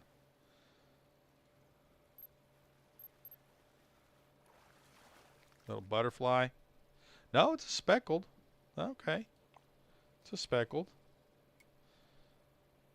Now the unique, you'll know when you hook him. He got a little bit of spunk to him.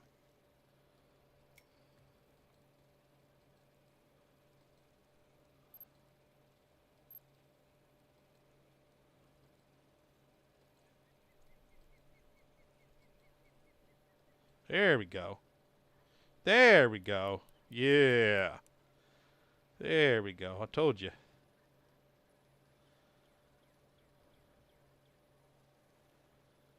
Now, there we go. Trophy. Trophy. Nice. Still got a unique to pull out of this one. And you can pretty much go to most of those little deep pockets and do the same thing. Catch these, just catch them one right after the other. They bite pretty good. You can see about every cast I've had at least some attempts.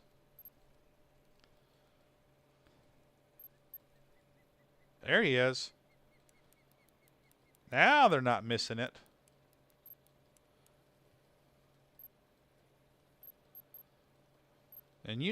And see, in real life, man, peacock bass, especially these speckled peacock bass, dude, man, they are. There we go. Ooh, that's almost as big as they get. 22 pounds was the biggest one listed, so I'm just a few ounces shy of that. But yeah, so there you go. And now you also can catch the butterfly peacock bass, which you can catch kind of by casting over here. This isn't the best lure for them, though. They'll still hit it. There he is.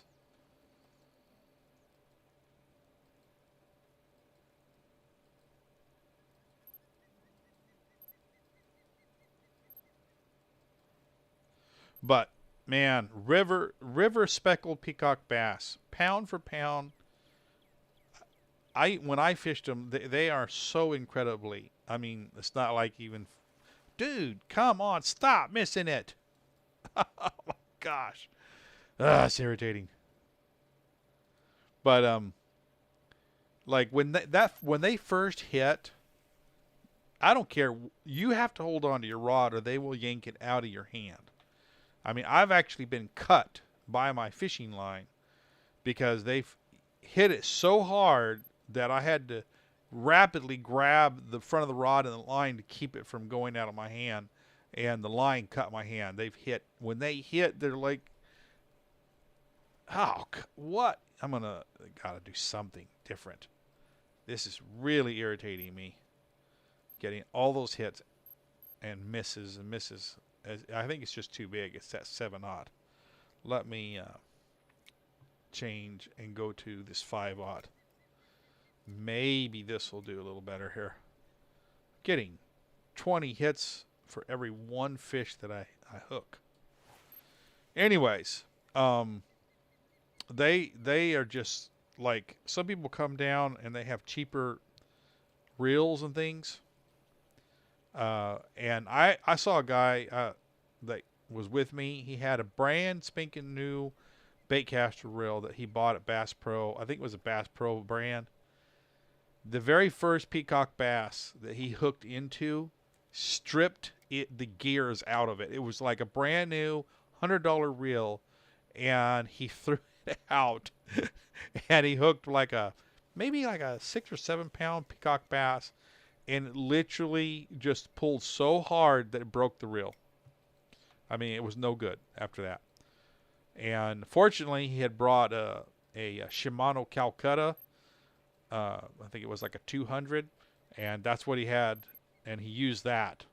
And they never were able to break that. But the cheap Bass Pro low profile bait caster, one bass absolutely ruined it. It was funny but sad, because I mean, it's a long way to go to the Amazon to go peacock bass fishing. But do not take cheap equipment, okay? I'm just saying, take good equipment, because especially if you're fishing for river peacock bass. Fish in rivers are always stronger than fish in lakes, because fish in rivers, they have to fight current all the time, so they build a lot more muscle mass and they build a lot more stamina. Lake fish are just fat and lazy, and they just swim around and stuff. But the river peacock bass, man, in Brazil, the speckled peacock bass, at least the ones I've caught, they're just stronger than anything else that you have ever, like I've ever hooked. And I've fished all the way from the Amazon to the Arctic Circle and caught fish all around in real life, and they are pound for pound. I mean, when you hook one, you think you hooked a 100-pound fish. That very first, and they have endless stamina. The ones in the rivers, because they swim all the time against that current.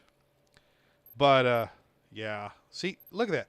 Now I switched to a smaller, same exact lure, and I have casted it 4 times, and not had one fish come after it.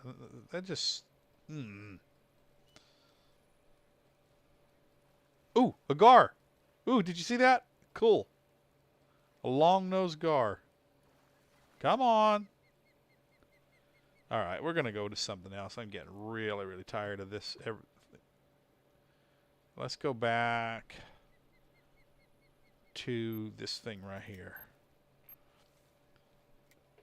Let's go over here. Go back down here. Put that on there. Now, this is the lure, the go-to lure in the saltwater, but is it going to be the same thing in freshwater? I don't know. Never actually used this lure in freshwater, so let's see.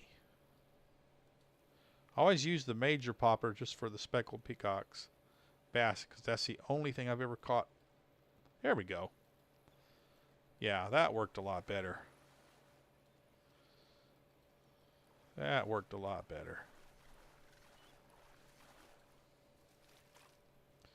So there you go. So there's a unique butterfly peacock bass. Okay.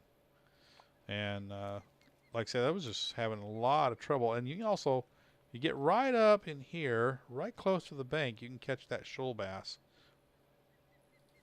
right in there. It's pretty close to the bank.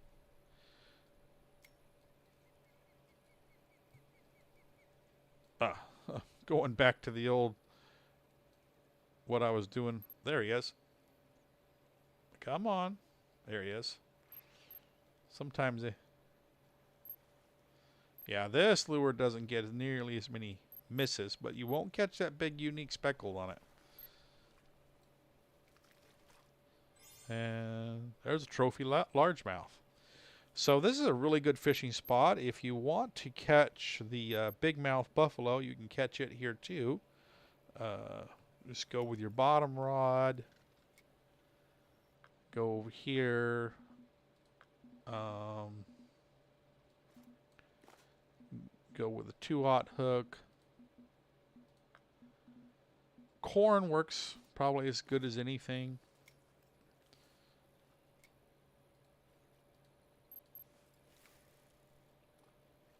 And they kind of like this side of this, at least when I fished here, you can see this canal here and this bank. There's a deep hole around in here, and they kind of like this side of it, the bigmouth buffalo. Now, this does take, you can see there's a lot of surface fish right there on the fish finder. You don't see many. We're in about, what, 6 feet of water? There he is.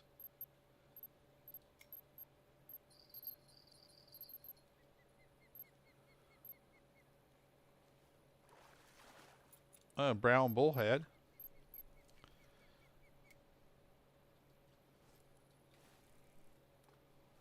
Just drop it straight down.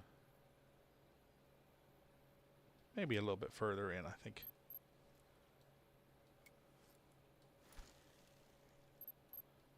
Yeah, right there. That'd be good.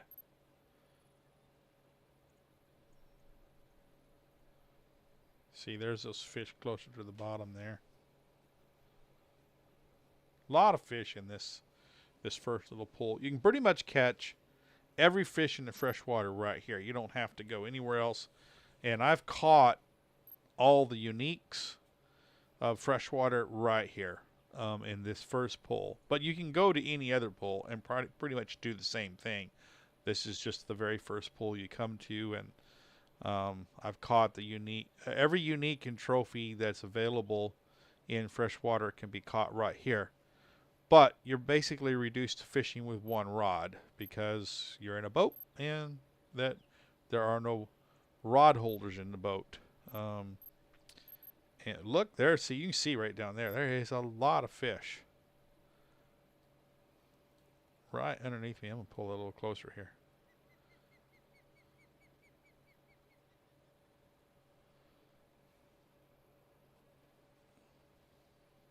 But yeah, so it gets kind of boring. Lure casting, you know, it's really designed more for lure casting. There's no place to get on shore because the reeds are so far. Let me move, give myself some slack here. I'll move the bait around. So you can't get to shore here. And that is the one thing that I don't like about Blue Crab Island. In Fishing Planet, none of the boats have rod holders. And in Blue Crab Island, there's all this water and no place to get on shore. So that is, I'll take that back. There is a dock. I'm trying to think, is it this way? There's a dock somewhere back in here that you can get out of the water on. I just remembered that. There is a dock. And you can get out of the water there. But this, I wish there was some place to get out where you put your rod holders out here. Now, you can buy one of those expensive DLCs like the Congo pack. The Congo Discovery comes with the Draco boat, and it's a $40 DLC. And that is the only boat that they sell, freshwater boat, that has rod holders.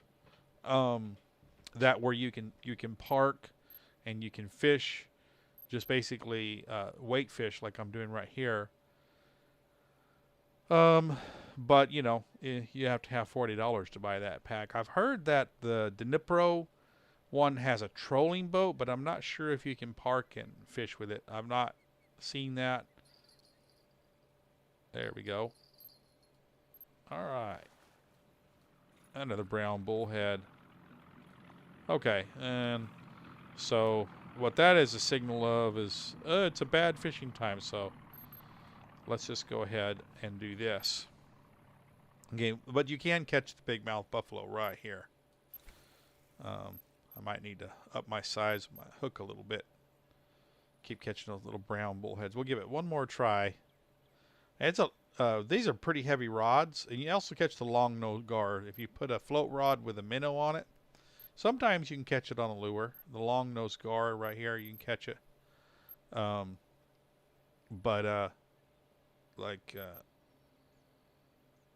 like to come here with the Big Ollie, which is a level 15 rod, and the Jig Winner, which is a lower rod there. Yeah, that might be something a little bigger. Let's see, another brown bullhead maybe. What is this? Channel cat. So, well, come on now.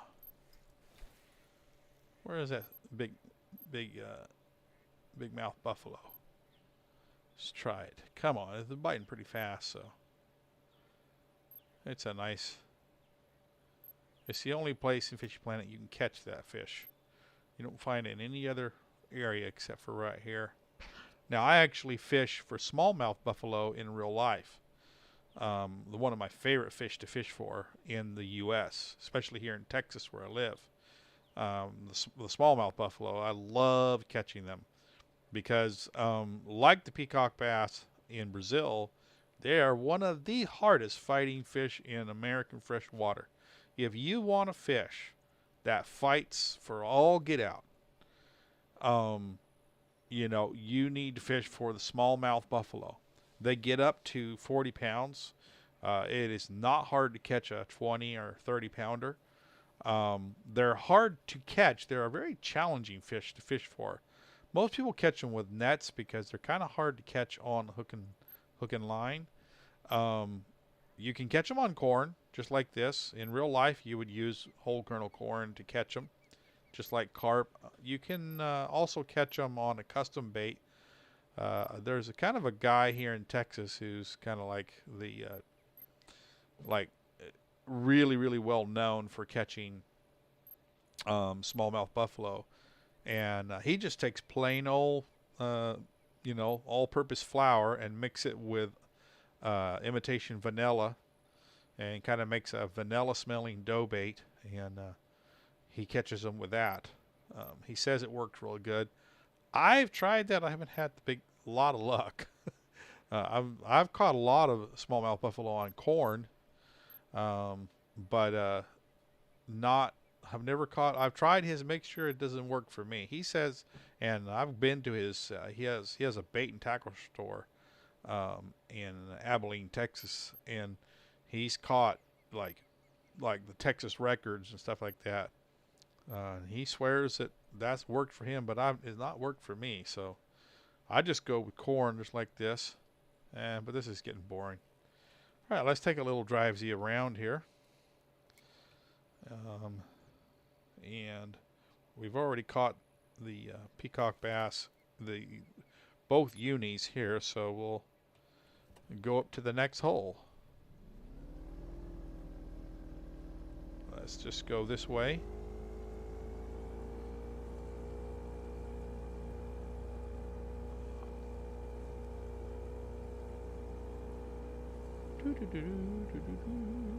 Right here.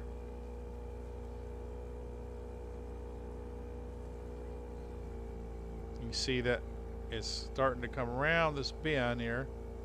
Right in here. Okay. Okay, now let me get the this out here. Let's give this a try.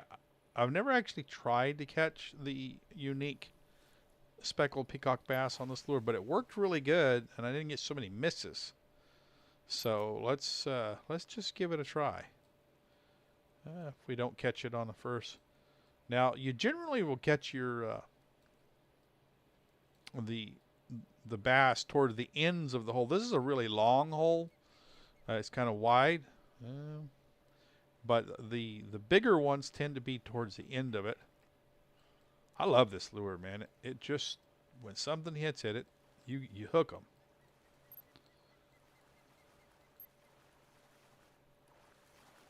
Largemouth bass trophy.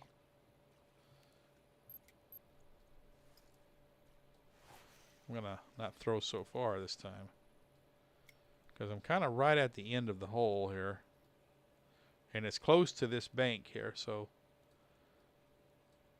generally, right here, where the river starts to bend is where you'll catch the bigger ones. But I caught a trophy largemouth. Yeah, we're already on. What do we got going on here? Looks like a speck. There we go. Speckled peacock.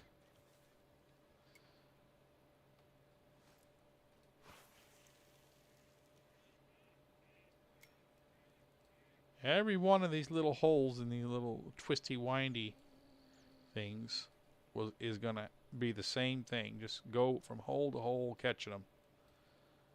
Once you catch the trophy and the uniques, just move on to the next hole, rinse and repeat.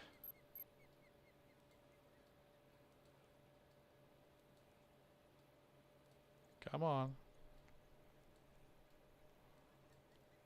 Here. What do we got, a bowfin? Bowfin. Just yank it out. I really should have lighter tackle. This tackle is these rods are just way too heavy. But I'm going to use this rod. This rod is even heavier than the other one, but it has a little bit slower retrieve. This is like a 73-pound casting rod here.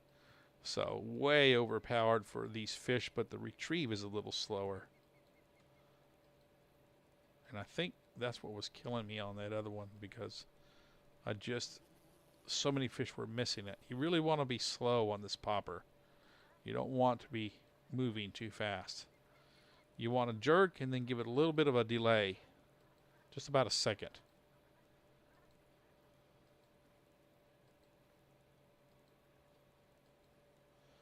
I just love using it because I love seeing those big old swells come up behind it. I remember the biggest speckled peacock bass I ever caught, 15-pounder. I was using what they called a wood chopper. Well, you can't get them no more. If you can find one used, they are worth like $200. The company that made them was bought out by Rapala, and then Rapala discontinued the wood chopper, which was the #1 world acclaimed peacock bass lure. Everybody used the wood chopper, and I had one, and I was using it. Man, this big, huge swell came up behind the lure. Oh man, I'm talking, it just smashed it. And I was on. I caught that sucker. It was a huge peacock bass. I think world record's like 23, but you don't catch them. You don't catch them like, well, I think 28 pounds is actually the world record. But the river that I was fishing in never had anything that big. That was the biggest one that I caught. That was a fight. Imagine a 15-pound largemouth bass, but that fought 5 times harder. There he is. Come on. There he is.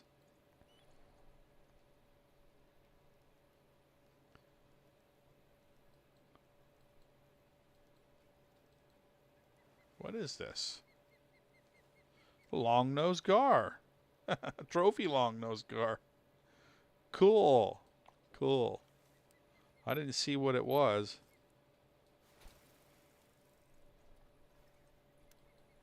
I'm not seeming to catch anything right here close.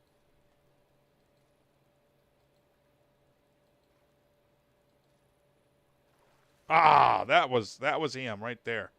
I knew he was right here. I need to back up a little bit. I'm going to cast this way. I knew it. Did you see him? That was him, buddy. Come on. That was a big old wave. He was right over there. Come on. Come back and get it. Why are you... Oh, my gosh.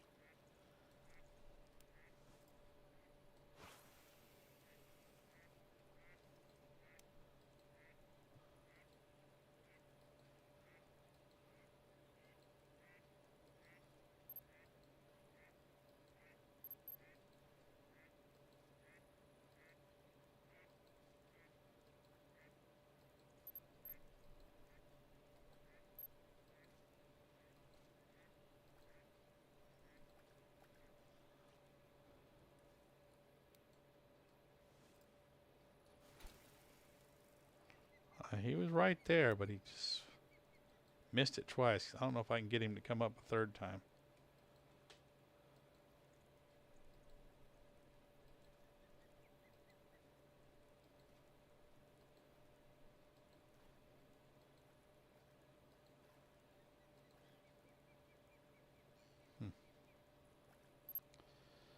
All right, let's try.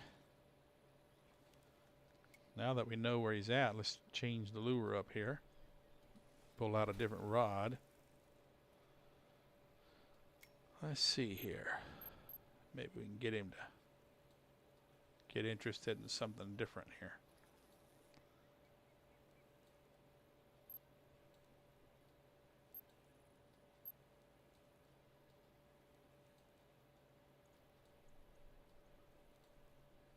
Come on now.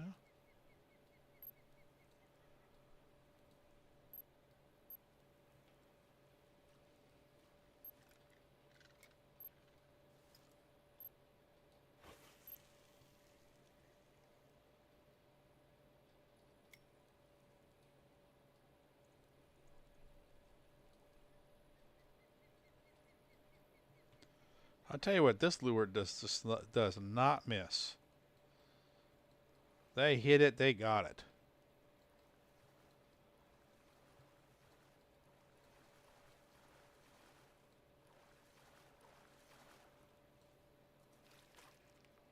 There's a trophy butterfly. This is... Now, it's kind of not fair because you have to do the St. Patrick's Day event to get this particular lure. You can buy one. I mean, as soon as it hits the water, it's deadly. I'm going to switch it out for the regular one so we can see if it's actually this leprechaun buzzbait or if it's just the buzzbait period. So let's do that.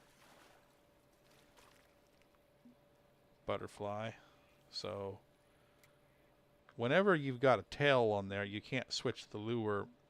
You got to go back to... I've got this one here. I'll just put that there. We've got a matching color there.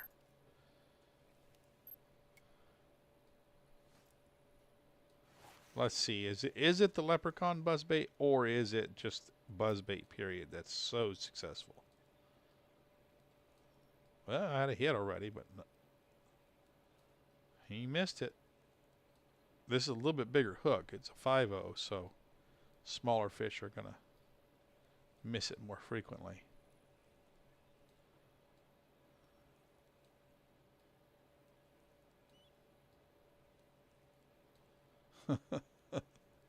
Maybe it is that leprechaun. I don't know. Let's see. I have never got the leprechaun back in without a fish on here. And I had generally a fish on real fast. It could be that lure. Which would kind of stink, right? Because you got to wait for St. Patrick's Day to get that lure. Come on now. Surely. It's not that big of a difference.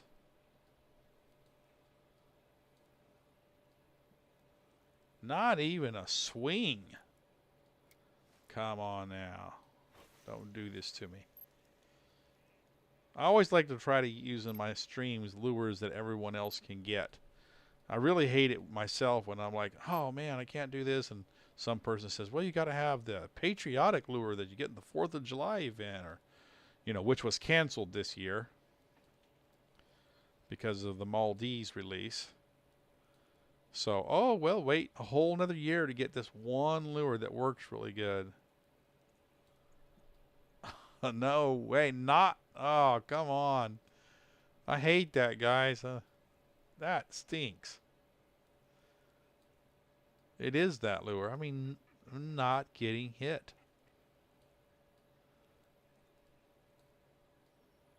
Oh, okay, there we go. Come on. There we go. Good deal. There. That's... Ooh, that looks like a speck there. A nice one, too. No, it's a bowfin. A trophy bowfin. They're not worth anything. But hey, come on now. One more fish. I'll give it a try. I mean, oh, there was a hit. There was a hit. It's a little deep down there, see?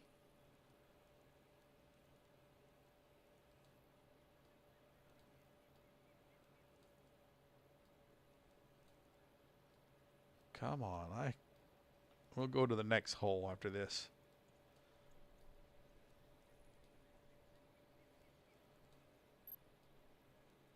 I caught a trophy.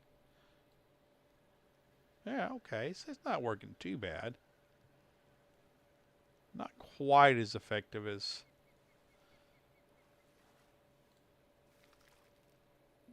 There's a trophy. Okay, so there we got some trophies. Didn't catch another unique, but some trophies.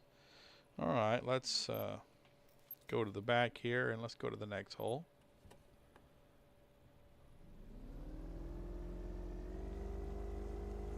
This is a long hole on this bend. Probably could fish right. I'm just going to drop the anchor right there. This is the end of the hole. Let me just cast a couple times up here. Ooh.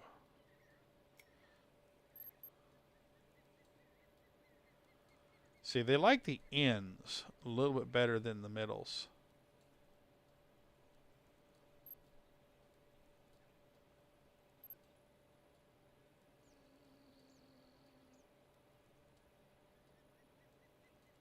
There's definitely fish here.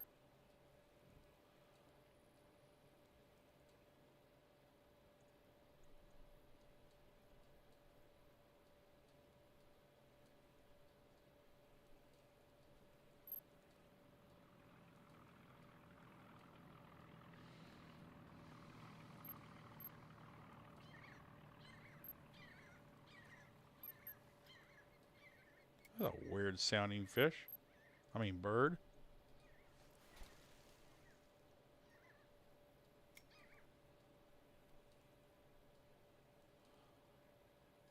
There we go.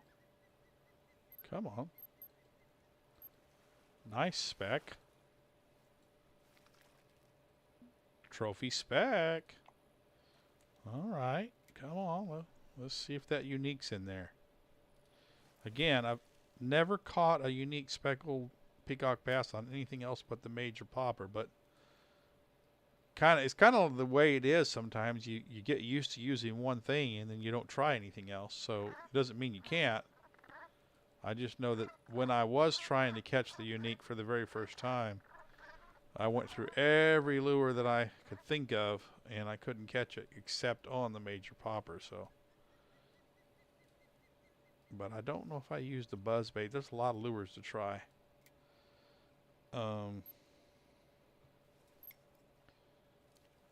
Let me try the major popper here. We know there's a trophy in there.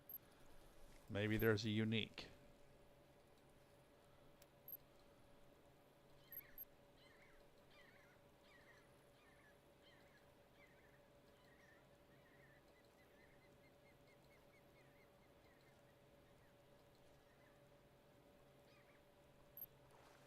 Oh, come on.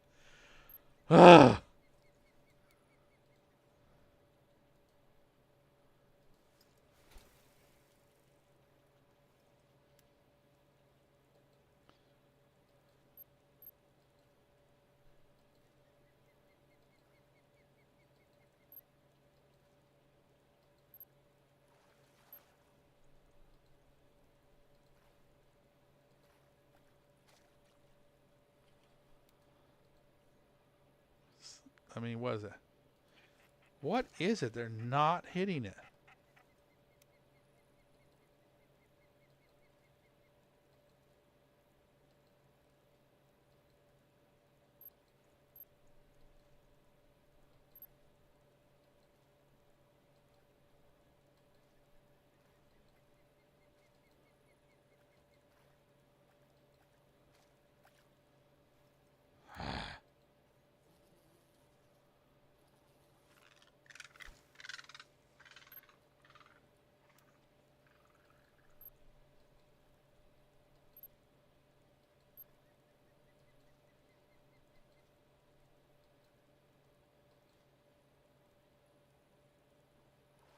There we go. Just it catches those uniques. I just yanked that sucker into my hand. I'm surprised I didn't get the fish wasn't tired enough to come in thing. Come on, it definitely catches the uniques. Come on. Oh, did you see that? It was right there.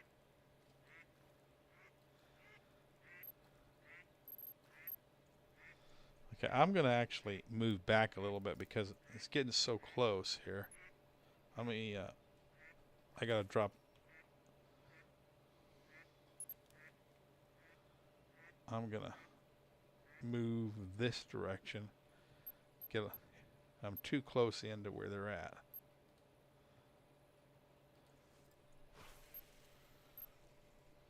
Come on now, we're gonna get this one.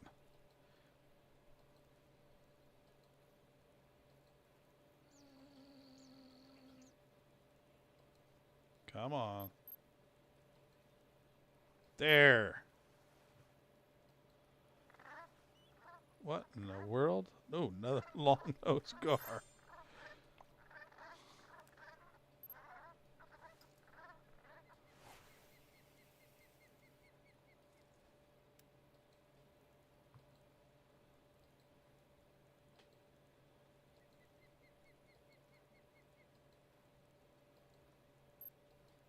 Oh, that was a big old speck. Just missed it.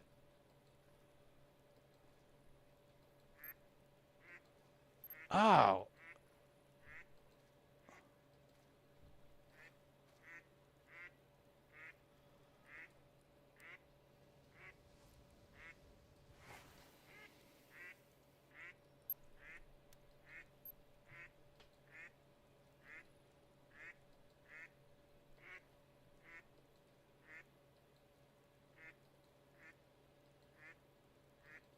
Man, if this were real life, I'd be jumping in the water with a spear gun right about now. All those fish missing my lure.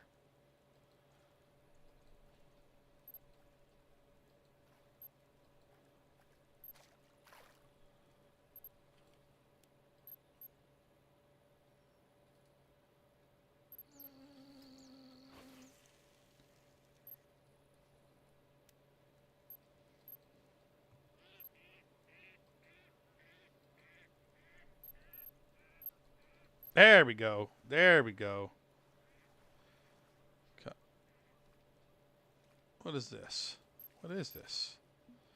A trophy bowfin. 86. Are you kidding me? I think that's what's been trying. Ooh, that was a little bit too far cast. Gonna snag up.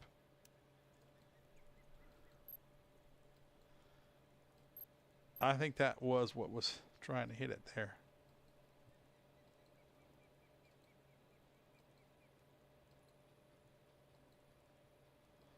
Well, we've caught quite a few trophies. No uniques, but got about a trophy of everything in here. Oh, come on. You've got to be kidding me. Oh, that's a big old speck. You saw it. Making me angry.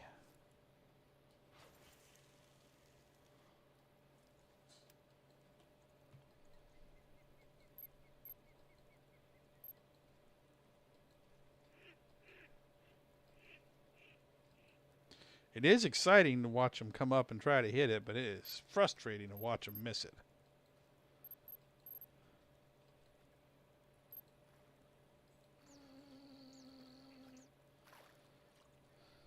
Let's change tunes here.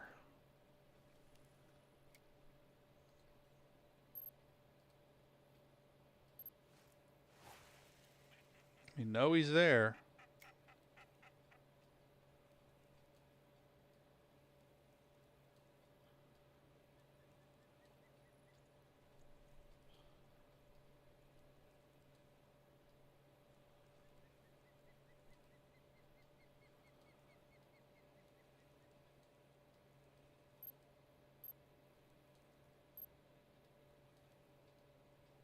Nope.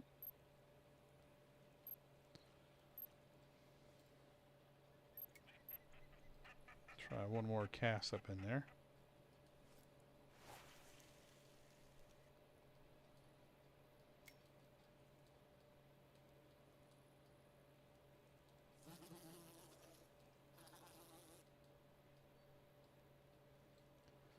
Got something. Little peacock.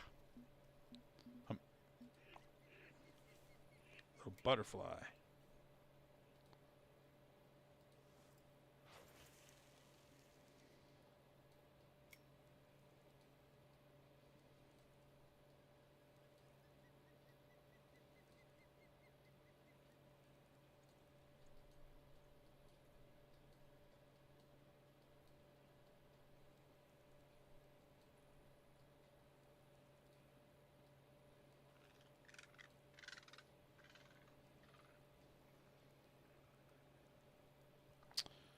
Well, okay. Let's move on here. All right, let's see what else we can look. Let's go ahead and now we know what we can do in these little holes. You can fish them all day long. Let's go ahead and zoom around here. There we go. There's this little house up here.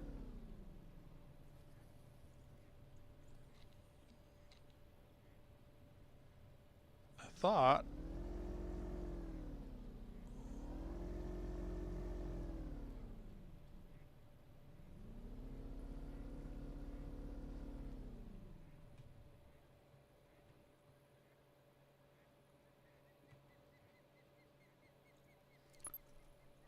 thought you could get out on this dock. Evidently not. But there is another one you can get out on somewhere.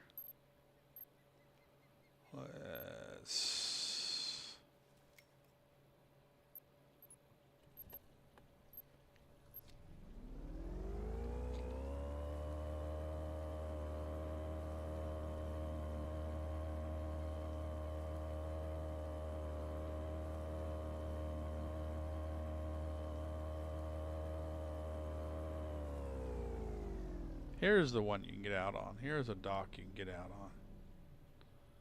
on. Alright, yes.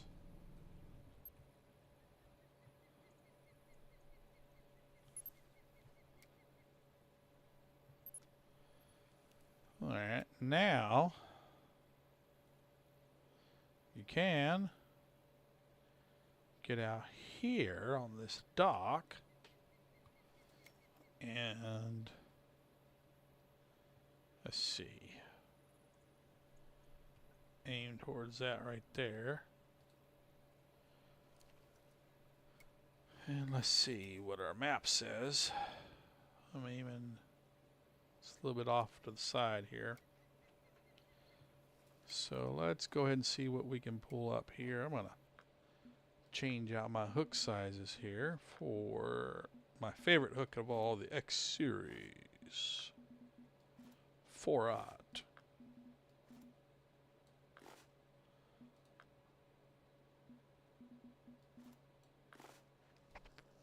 Okay. Change that out. What are we going to put on here? Marshmallows. Marshmallows. No, let's see. Peas. We got corn on that one. On that one, we got a large minnow. Let's try that. Okay, so just throw this right out here in the middle of this thing. See what we can pull up.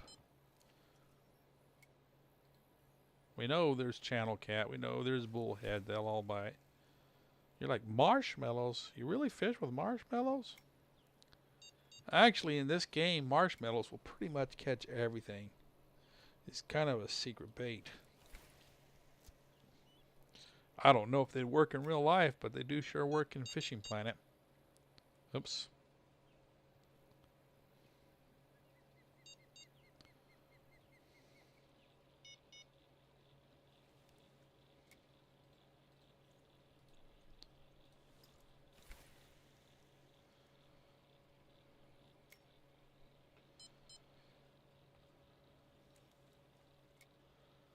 We can also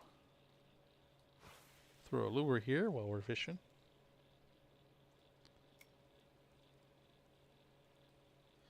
Anywhere there's a deep hole, there are fish to be caught.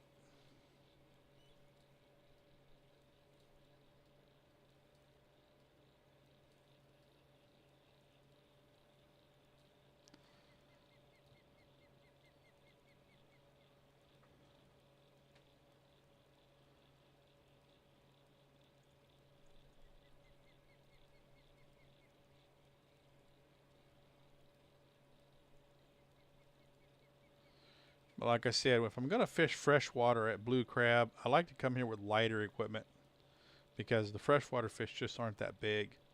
The Big Ollie is a really good rod to come here with. You can catch pretty much everything on it, and it's the right size for this, for the freshwater.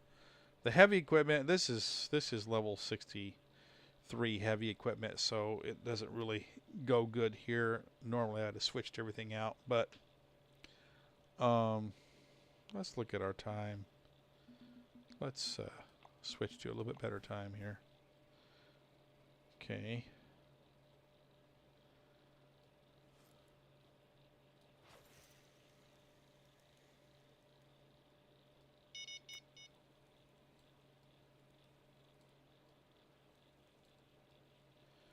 It takes these high and low days are not my favorite days, where it's like 1 hour in the morning and 1 hour in the evening. There is a day, if you spend about 10 days in Blue Crab, you can get to a better day.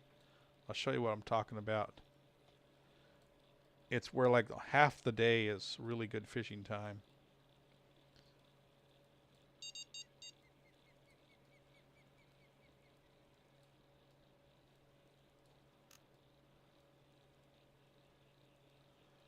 Really hate this rod for fishing with buzzbait. It's just too dang fast. But if you go to your days here, nope, that's not it. See, they're pretty much all the same, but then you get to this kind of day, and you can start fishing here, and then it goes up, and that's pretty good. This is not too bad a day, but these days right here are your best fishing days. You can kind of fish on, the fishing always tends to get better as on the rise, what they call the rise. So you'll start fishing like here, you got like 5 game hours, and then you got 2 peaks at night. Is really good. This is not a bad day. You get about 3 good hours, and then you get maybe one good hour in the evening. But these are the days that are the best days to fish. But for some odd reason, the first few days at Blue Crab are always like this, where you got a little bit in the morning, a little bit in the evening, one little peak at night, and you got to get past those. Let me.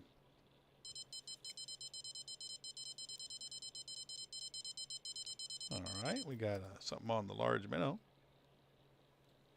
What in the world? It took my bait.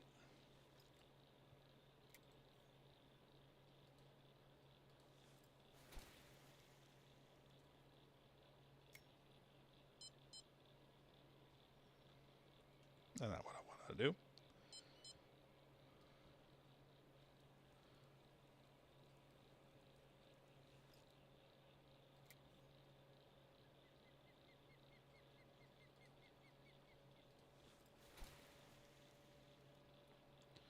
I don't think the bigmouth buffalo bites at night.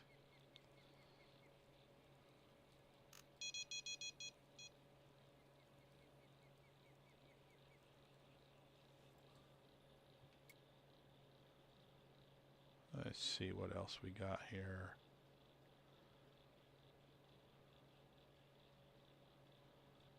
Red worms. Trying to see what freshwater baits I have. I don't have many freshwater baits.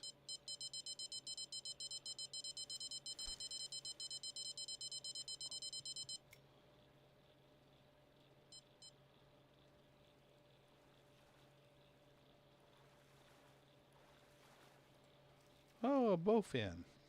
That's what's messing with it. There we go.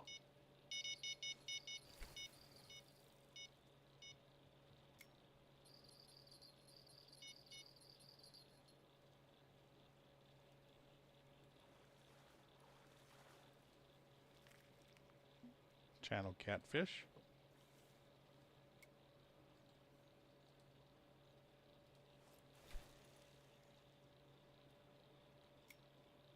I'm just going to forward the time to daytime. There's nothing really I want to catch here at night. You can do bass fishing, but you just don't earn a whole lot. It's better to fish in the saltwater. It is fun if you just want to go around to the holes and fish and bass, stuff like that. Nothing wrong with that. You're just stuck with that one rod unless you come to this thing right here.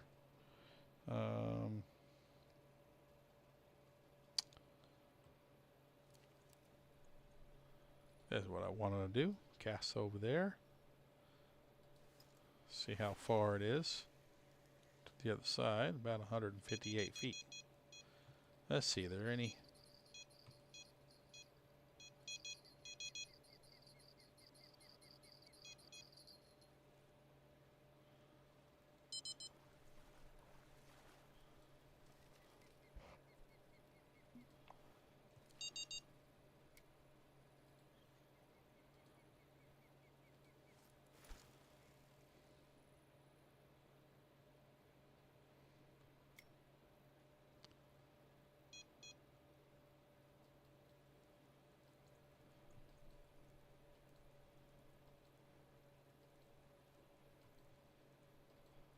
There we go. Got something.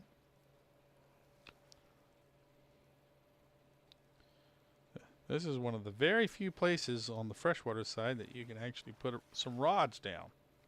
I'd actually completely forgotten about this. You see, they may miss it a lot, but you want to catch the uniques. They're not really worth a whole lot, only $2.88. But if that's what you're after, this major popper will catch them.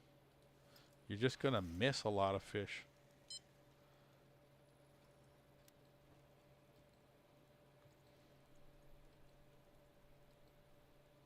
But I do love that wave when they come after it.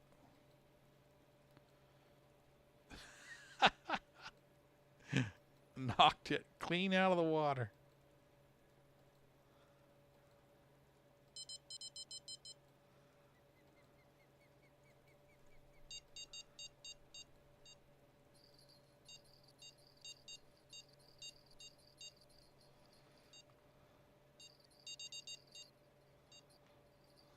Oh, we got something going on here. What we got? A little bit nicer channel cat.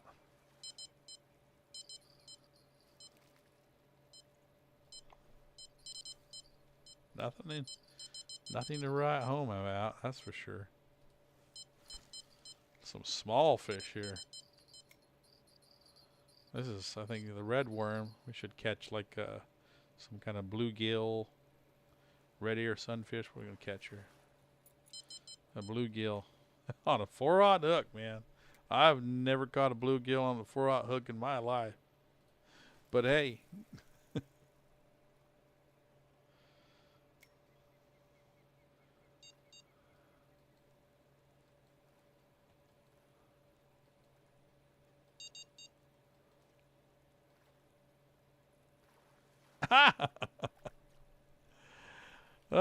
Oh, there was a gar. Did you see the gar surface out there?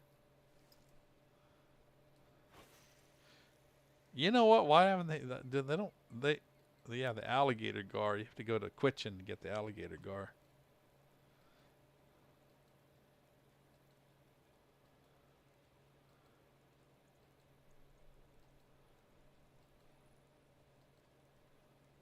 Come on now. See what's...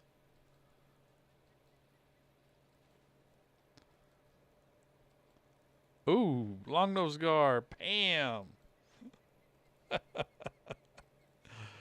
It's fun to watch, though.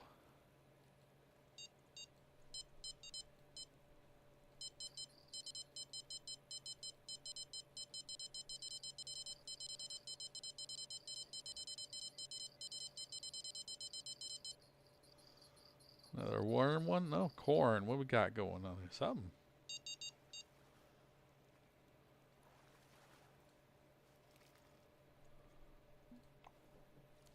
Trying to catch the big mouth buffalo, but Maybe need dough balls for them. I'm not sure.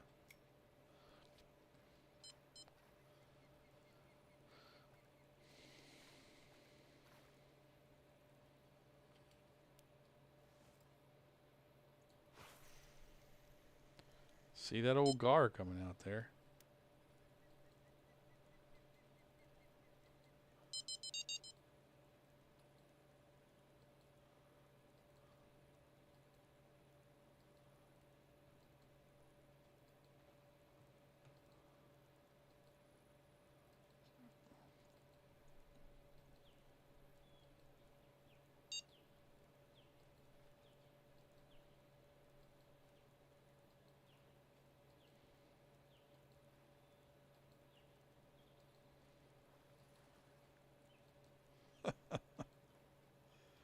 It is just ridiculous how many times they miss this thing.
Well,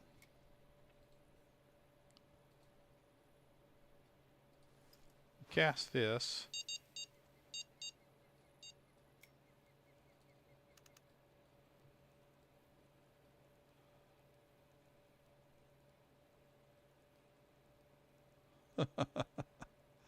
He came after it.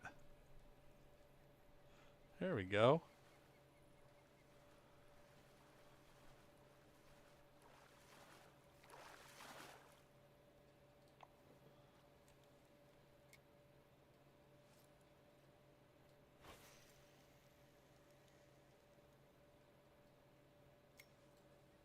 Oh, it hit the opposite shore.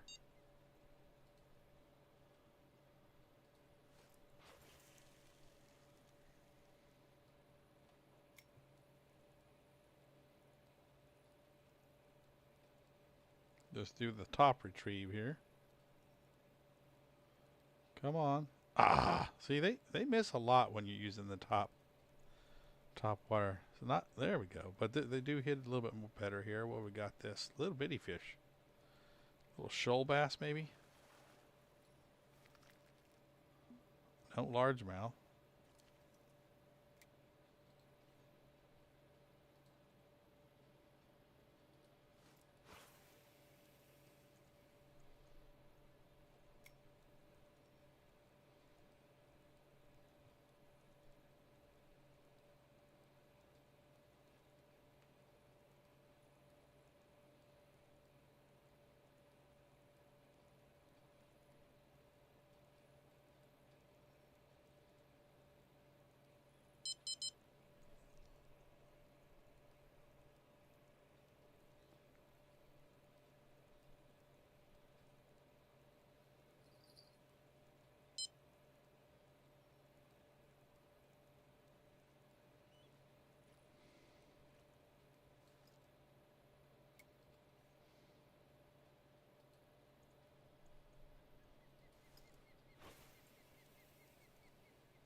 Well, this is a lot of fun, isn't it?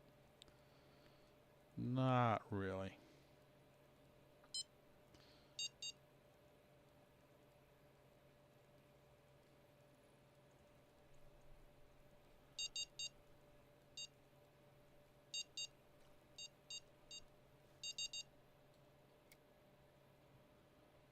All right. Enough of this. Let's get on and just explore the rest of it. We got about 15 minutes left on this stream. Well, guys, Blue Crab Island has, depending on what you want out of a game, it does have some fun things about it. You know, the fresh water. If you love bass fishing and you love lure casting, you can catch a lot of fish here.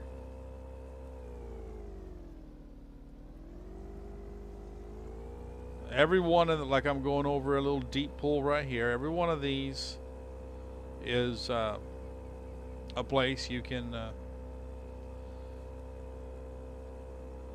catch bass at. You know, your peacocks, your butterfly. Might be able to get out of that dock. I doubt it, but you know, a lot of places you can fish, a lot of water you can cover, and you can just you know, have fun. It's better if you come with, if you're gonna come for freshwater, bring lighter equipment. You know, the Jig Winner is a really good rod to bring for bass. It'll give you a lot of fun. The Jig Winner 10'8". You're gonna have a lot of fun fishing with it. It's gonna give you a little challenge. I just have a, you know, the big ollie rods for bottom rods. If you're gonna fish for bottom fish, are a lot funner. Give you a little more challenge. You know, there are a few of these structures around here. Some of them you can get on, some of them you can't get on. Let's see. No, you can't get on that one. Now there's a big water out here. This is just a massive water place, and you can drive around it. A lot of fish out in here. There is this one place, I think, over here you can get out of the water, if I can find it. It's really hard to remember all because everything looks the same. I mean, you can get out of the boat, not out of the water, but out of the boat. Might be by that windmill. You gotta mark this stuff because there's just a lot of water.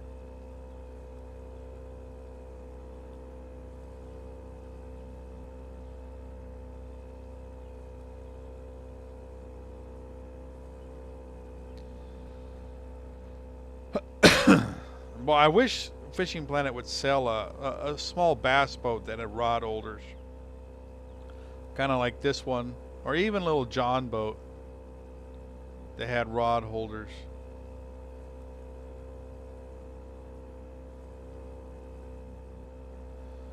A boat with rod holders really makes blue crab. Okay, so there's another dock you can get out on, fish right out there.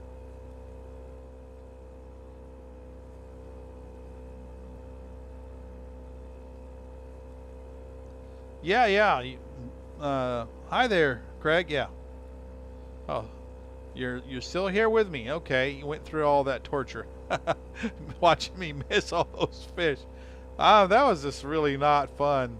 I hate that when you miss the fish, but it's a very big area. And yes, there's saltwater, freshwater, you know, and if you really like bass fishing, I'm trying to find all the places you can get out of the water for you here. I don't fish it a lot, blue crab. I don't come here very often, but some of these places you can get out of the water and some of you can't. But there was one place I found actually that has some dry ground, but it was on a different account. I'm trying to remember where it was. I thought it was by these dead trees over here, but I don't see it.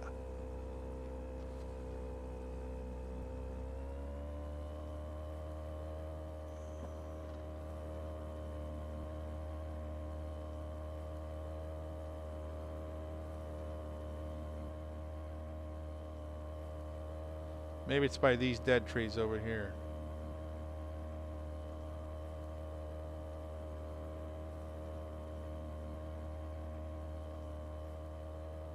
There is this one place I found you could get out and actually walk around on the ground. I used to know where it was, but I haven't been here in so long. Wah! Crasherama. Ooh, barely escaped.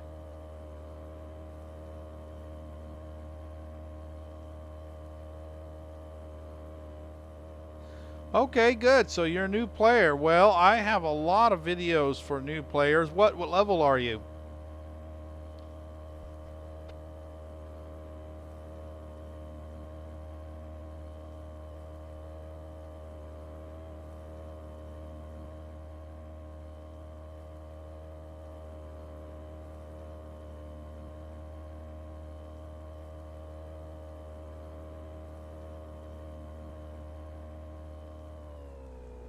I think that's where I was last time.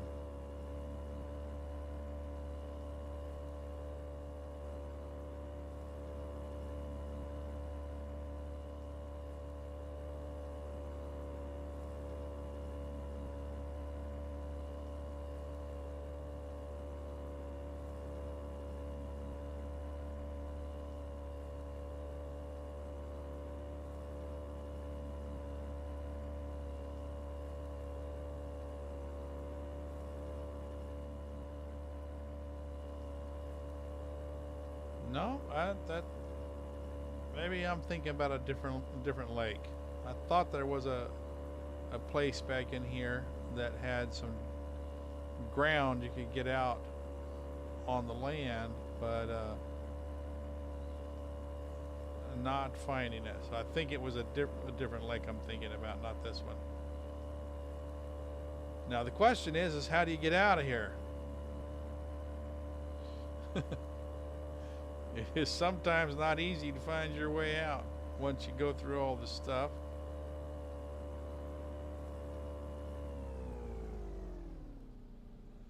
Oh, so you're in New Zealand. Yeah. Yeah. I've never fished any fish. I don't even know what kind of fish you have there. Does Fishing Planet have anything that has fish like in New Zealand? I mean, you're just started out, so probably there's different ponds. You know, I've come to think of it, they don't have one down in that region. There it is. Nope, not it.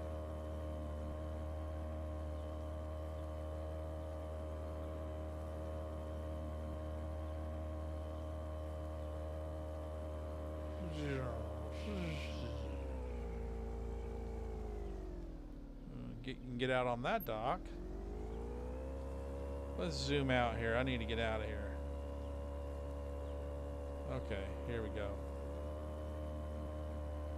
Let's go. This is the way out.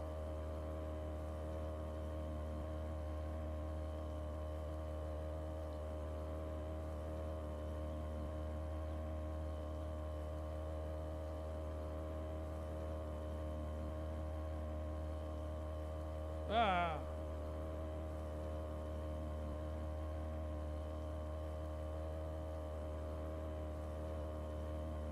Okay, yeah. Freshwater brown and rainbow trout. Well, Rocky Lake has rainbow trout, Fishing Planet, and Falcon Lake has the brown trout. Also, St. Croix has some pretty big, nice brown trout. I have a video about how to fish Rocky Lake and St. Croix. What am I doing here?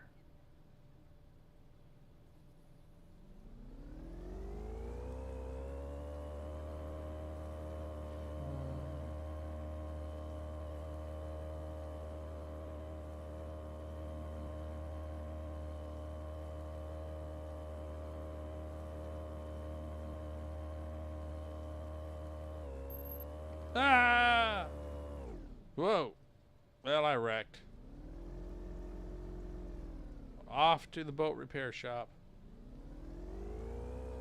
These boats don't turn around very easily.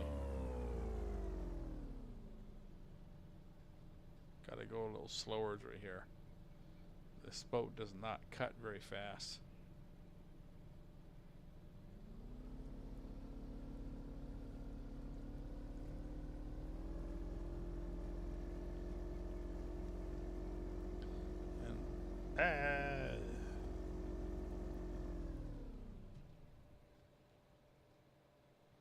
So, what we've learned is pretty much the best place to just fish in blue crab is right from this dock. This is where you spawn in, and you know, this dock or this dock over here, you can catch all the saltwater fish. So it's a huge map with lots of fish and everything, but literally the best place to fish is just right here. This will catch you all the big fish you want, and fill your basket up and all that kind of good stuff. So, you know, I do love blue crab because you do get to fish the two different types of areas. Let me see. Let me go to huge cut bait. I'm only down to one on that.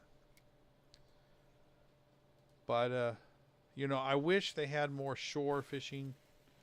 A little more open up to fish on shore and those kinds of things. But, you know,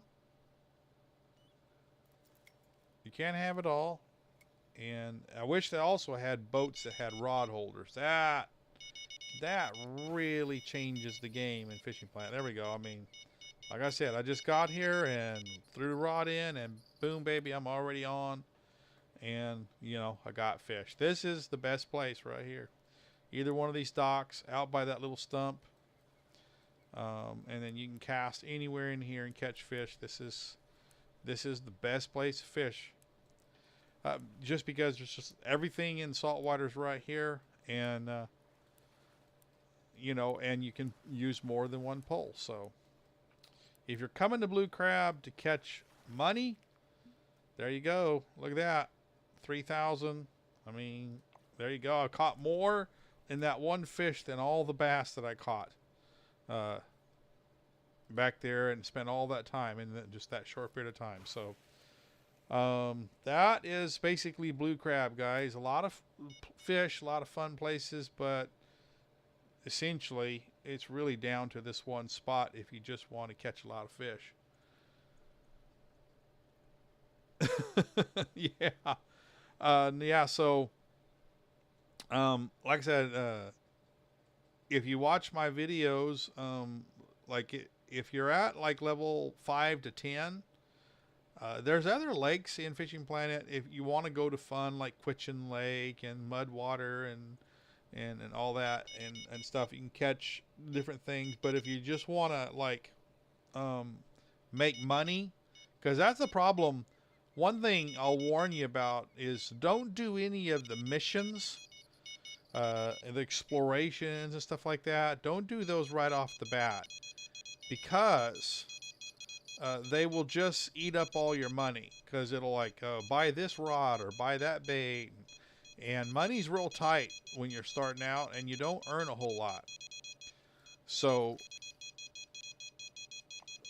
you know, go ahead and just, the main thing you need to do starting out is just really try to save your money. Don't spend a whole lot of money on excess things that you don't need. Bottom rods, like what I'm using here, bottom rods are feeder rods, actually. So the first, there's no difference between a bottom rod and a feeder rod. They have different names in Fishing Planet, but they're not actually a different thing. They're the same. They perform the same exact function. So you start off with feeder rods, and like the Creek Pro is the very first feeder rod you can get, and that rod with the right reel, the very first one you can get is a 6.5 pound rod. uh, and you put once you get up to around level 10, you can get a like a 6 pound or 7 pound reel to put on that. That rod will take you all the way up to St. Croix. You can fish any lake with that rod. Like you can fish Rocky Lake, you can fish Falcon Lake, and if you fish in Rocky Lake and you fish in Falcon Lake, you can catch those rainbow trout, the golden trout, brown trout, and you don't need any big equipment. And those are high value fish, and you can earn a lot of XP, level up real fast, and earn a lot of cash.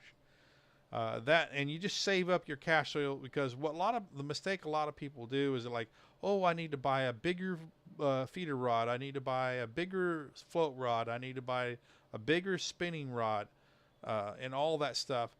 And they just use all their money, so they as they get up, they're broke. What I encourage people to do is just go with some feeder rods.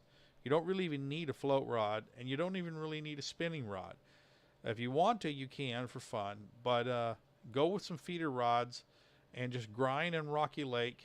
And then from Rocky Lake, when you get to Falcon Lake, go there, and you got some nice brown trout. If you watch my video on how to grind and make a lot of XP at Falcon Lake, you'll see what I'm talking about. It is so much fun, so many fish so fast, and you just make a lot of money. You level up, and then what I like to do is once I get to St. Croix Lake, I have a lot of money. I can buy good equipment, and then when you're all set right there, then you go back and you do all the missions. You know, you do the mission, the Mad Eye Buffalo mission. Because then you can go back with the right equipment with enough money to get the right rods and everything, and you're not just pinching pennies and struggling and always broke. So that's kind of my recommendation. Don't do any of the missions, and don't spend all your money upgrading until you get to St. Croix. Just get you some good feeder rods, low level. You can use the Creek Pros or even the all-arounds, and just stay with them until you get all the way to St. Croix. And then if you want to, go ahead and go back and do the other lower lakes and do their missions. And you'll make money and stuff and have fun. It's a lot funner to go there well equipped than to go there just scrimping along.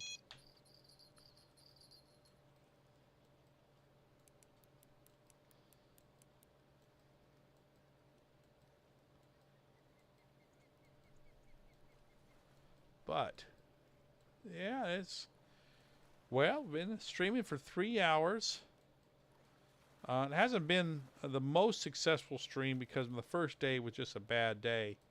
But I did fill my net up, and I went around and showed you some different things where to catch flounder, because those are the one fish you can't catch from this dock that's in saltwater is the flounder, and I showed you where to catch those earlier on. But yeah, so that's Blue Crab, and it's a lot of real fun lake if you just want to come here to have fun. And like I said, go after the different bass and everything. Hopefully you have a better luck than I did. I would have filled my boat up with the fish that missed my lure. I mean, I don't know what's going on today. Either I'm off. Like I said, I don't have my preferred spinning rod that I normally bring here. It has a lot slower retrieve, and I think that was really making a difference. But anyways, I hope you have a good day. I think it's daytime there in New Zealand. It's midnight here in Texas, so I'm going to have to end this stream and go to bed. I've worked hard today. I've been clearing brush and getting some land cleared, and it's really hot here, about 100 degrees, so I'm pretty worn out. So I'm going to call it a night. Wish you a good one, and until next time, this is the Texan Hunter reminding you to always walk softly and carry a big gun.